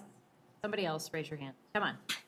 All I know is that I'm buying 2 e-bikes for Christmas, and if I'm doing 2, how many other people, you know what I mean? It's after Christmas, because they've come down so low in price, they're really, people can afford them. So I'm thinking at Christmas this year that that's gonna be a really big gift. And are you buying your e-bike for commuting purposes? Are you going to use it to go to the grocery store, or I how are would you never anticipate ride using my it? e-bike to go to the grocery store. For me, I don't get an e-bike too. We're using it on our property to go from the camper and this and that down to the lake. You know, that's where we plan on using them more often, not as much around the parks, but I do have to tell you that that was one of my things. I did want to be able to ride it through EB Rains and up and to pair, you know, go have pizza or a burger or something and Yeah, but you're just commuting through, you're not gonna go around on the loop on e-bikes. You're passing through. I think that's, I would be lying to you if I told you that, because that's not, that wasn't my intent. You know, I wanted to be able to go out and ride around the parks that we have and stuff.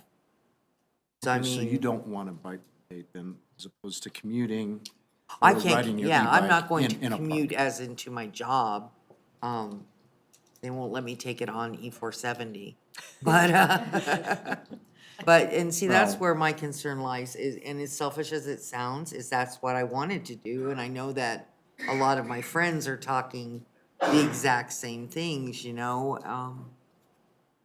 So yeah, I wanted to be able to, when I spoke to the ranger, you know, I was like bummed that I couldn't ride it there. It makes sense safety-wise for the scooter and stuff, but it wasn't my intent. I want to ride my bike up by EB Rains. I want to ride around the lake. I want to, you know. Why should a pedal bike be allowed to do that, but I can't do it because I have an e-bike?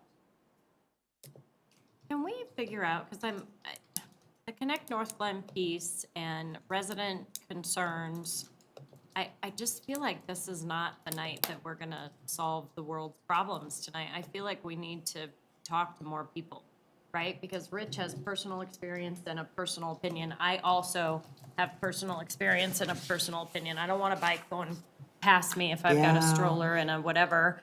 And so I just think we have to talk to the people. I don't know that we're doing that this evening.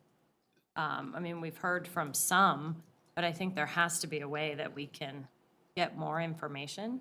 So for purposes of tonight, since I think what triggered this was the discussion about the OPDMDs, Yeah, is that low-hanging fruit that we could do Yes. now?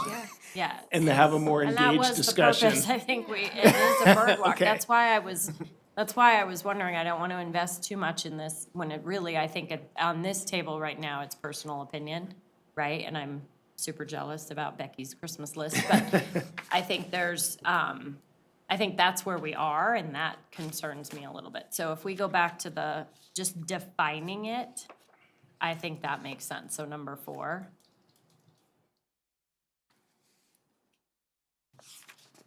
How do you feel about that? Can I just add one thing? Yeah. So you're talking about going back and talking to the people. Does that just mean word of mouth, or is there any way we can put anything out in the connection and ask, hey? Oh, we or- have to do something I just bigger. want to know how involved we're gonna get in that, because I want a lot of opinions, not just my 2 neighbors. No, and I think that's why if we can do number 4, I mean, because I picture a little more engagement, possibly even at, like, a booth at an event that's at the park. Let's talk to the people that use the park, Yeah. and kind of get that nailed down. I mean, not that I want to say Fox Run gets ignored for more than just speeding, but I have a lovely neighbor that uses his 4-wheel drive thing to walk his dog daily. So We have a squad in my neighborhood who drive these little, like, mini motorbike things. I don't know. They go up and down Larry Drive all the time. Yeah. I mean, some of this stuff, I think there's also the enforcement aspect of it that makes it interesting to put on paper. So I'm like, he's having a great time. So 4, you're just gonna define it. Is there anything else you need from us on that one? No. Really? Will that definition, by in turn, allow them? But we're not just defining them, it's gonna say Correct. that you're allowed to do it now. Correct. Okay. So that's what I understand the direction. So that will be a surgical amendment. And then the bigger policy issues will follow. Do they need a hang tag or just? I will look at what other communities have done and try not to create too much new for consistency's sake. Most are limiting the definition truly to keep it from being a vehicle out on the trail, Yep. right? That it's something that takes up a reasonable amount of space for one person and has a defined space so that it's not a complete free-for-all, but really allows that flexibility for individuals who need assistance with mobility. So talk to me about number 3. Is that an easy one as well, or no? If it is something that you all have a desire for us to look at, then I think that's something we can bring back along with everything else. The question really is that even something you want to consider? But if Yeah, you, unless you're not stopping them. I mean, because I think that's the difference. Like, there is a difference between the bigger scooter and the little scooter. And so if the park ranger is stopping the 6-year-old on the one that goes a little fast, or the 9-year-old on the one that goes a little fast, versus the 17-year-old on one that's $500 and he's whipping around, like, if we need to tighten that up to support the people enforcing it, that makes sense. so right now it's not allowed on any city property. So whether it's a city park or a trail or sidewalk or school district property, which is included in there as well, minors may not ride them. So if that's something you want us to look at, we can look at how others have defined it. We can look at where those lines might be. But if you want, if the direction is you want kids to be able to ride scooters in some way, shape, or form, then that's one we should take an additional look at. I go back to what's a toy, and then I go back to what's being enforced, because they're all over the place. Nobody's enforcing this. Correct. So- So right now, if somebody is in, and the park, we just happen to have, we have a ranger who's able to have those conversations, right? We don't have a ranger out on all of our trails. We don't have PD doesn't have enough people to be out on all of our residential sidewalks, and that's not gonna be something that's necessarily enforced, but we don't have a line to define it right now. It's like that 0 to 9 speed limit. We just skip it. It's not worth it. Yeah, I don't think it's necessary to define, but Jay, what do you think? I'm thinking that we have a good opportunity at Noel Northland to do a survey with the parents that are gonna have kids there, that, you know, how they wanna parent their kids, really, you know, it's kind of like you're telling people, you just got this really cool, toy, well, now it's a toy by and now you can't ride it in your city where you live, and I don't know, I mean, I know when I got a bike or something, I was always like, I was going all over showing off my bike, because I was like, wow, this is like, it's like, you know, freedom for kids, just like you get a new car or somebody as an adult, you know, so you want to, you know, have fun with it, but I do think we can have this, I think that would be a good opportunity to have this survey with the parents, ask them, do you think children should be allowed to ride electric scooters? Allowed in the parks? I don't know, like, I think that it's a good opportunity. And in this context, I think we have to define children, because to the mayor's point, there's a big difference between a 17-year-old and a 9-year-old Exactly. True, but who are both minors. So where do the little teeny ATVs come in? I know, I was just thinking the same thing. The Barbie The car. little teeny ones. Unlicensed vehicle? Yeah, probably. That, I was wondering, Logan got one for Christmas one year and rode it all over the place. yeah. Okay. It's- This is a lot. In section 7-9-4, it says, it shall be unlawful for any person to use or operate a toy vehicle, electric scooter, or unlicensed vehicle on any private property within the city, including parking lots and sidewalks, unless by a specific written order. I'm doing so many illegal things that I didn't even know I was doing illegally. So, okay, let's just So put that's part of the question is. This is too much.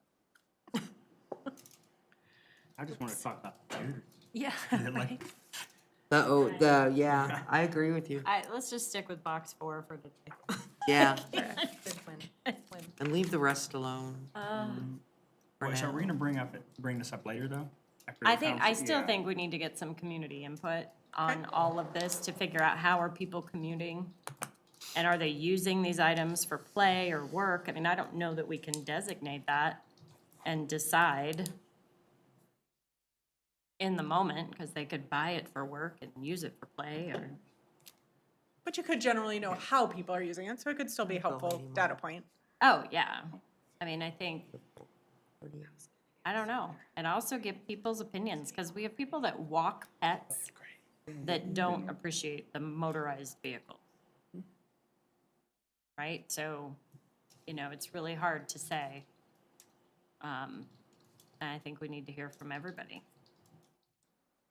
A lot of elderly people really like e-bikes because they need that assistance.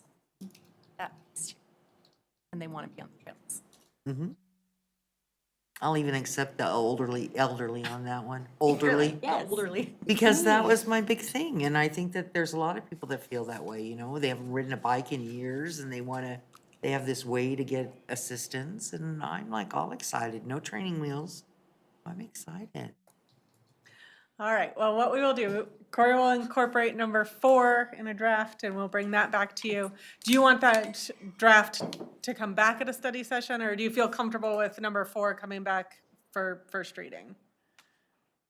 I think that's fine, but how, do we have any thoughts, Heather, on a plan to gather information? I mean, I think Noel North Glen is ambitious, because that's I Friday. agree. Yeah. I think Especially this with is Diana not here. this is Lovely, an but after it's the very first of the ambitious. year. Let us connect internally, and we can discuss, Connect North Glen and, then figure out a plan for what engagement can look like, and we'll study session that Okay, in the new year. okay. Of 2025. No.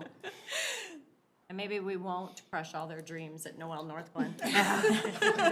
None Wait of till your after toys are the allowed. Well, thank you. I wasn't trying to give you a hard one tonight at the end. So but confusing. I appreciate it, thank Okay. you. Thank you. Thanks, Amanda. Oh, we made it, all 4 items. Did All they right. really? Well, we are adjourned. Happy I was Thanksgiving, doing everybody. Happy Thanksgiving.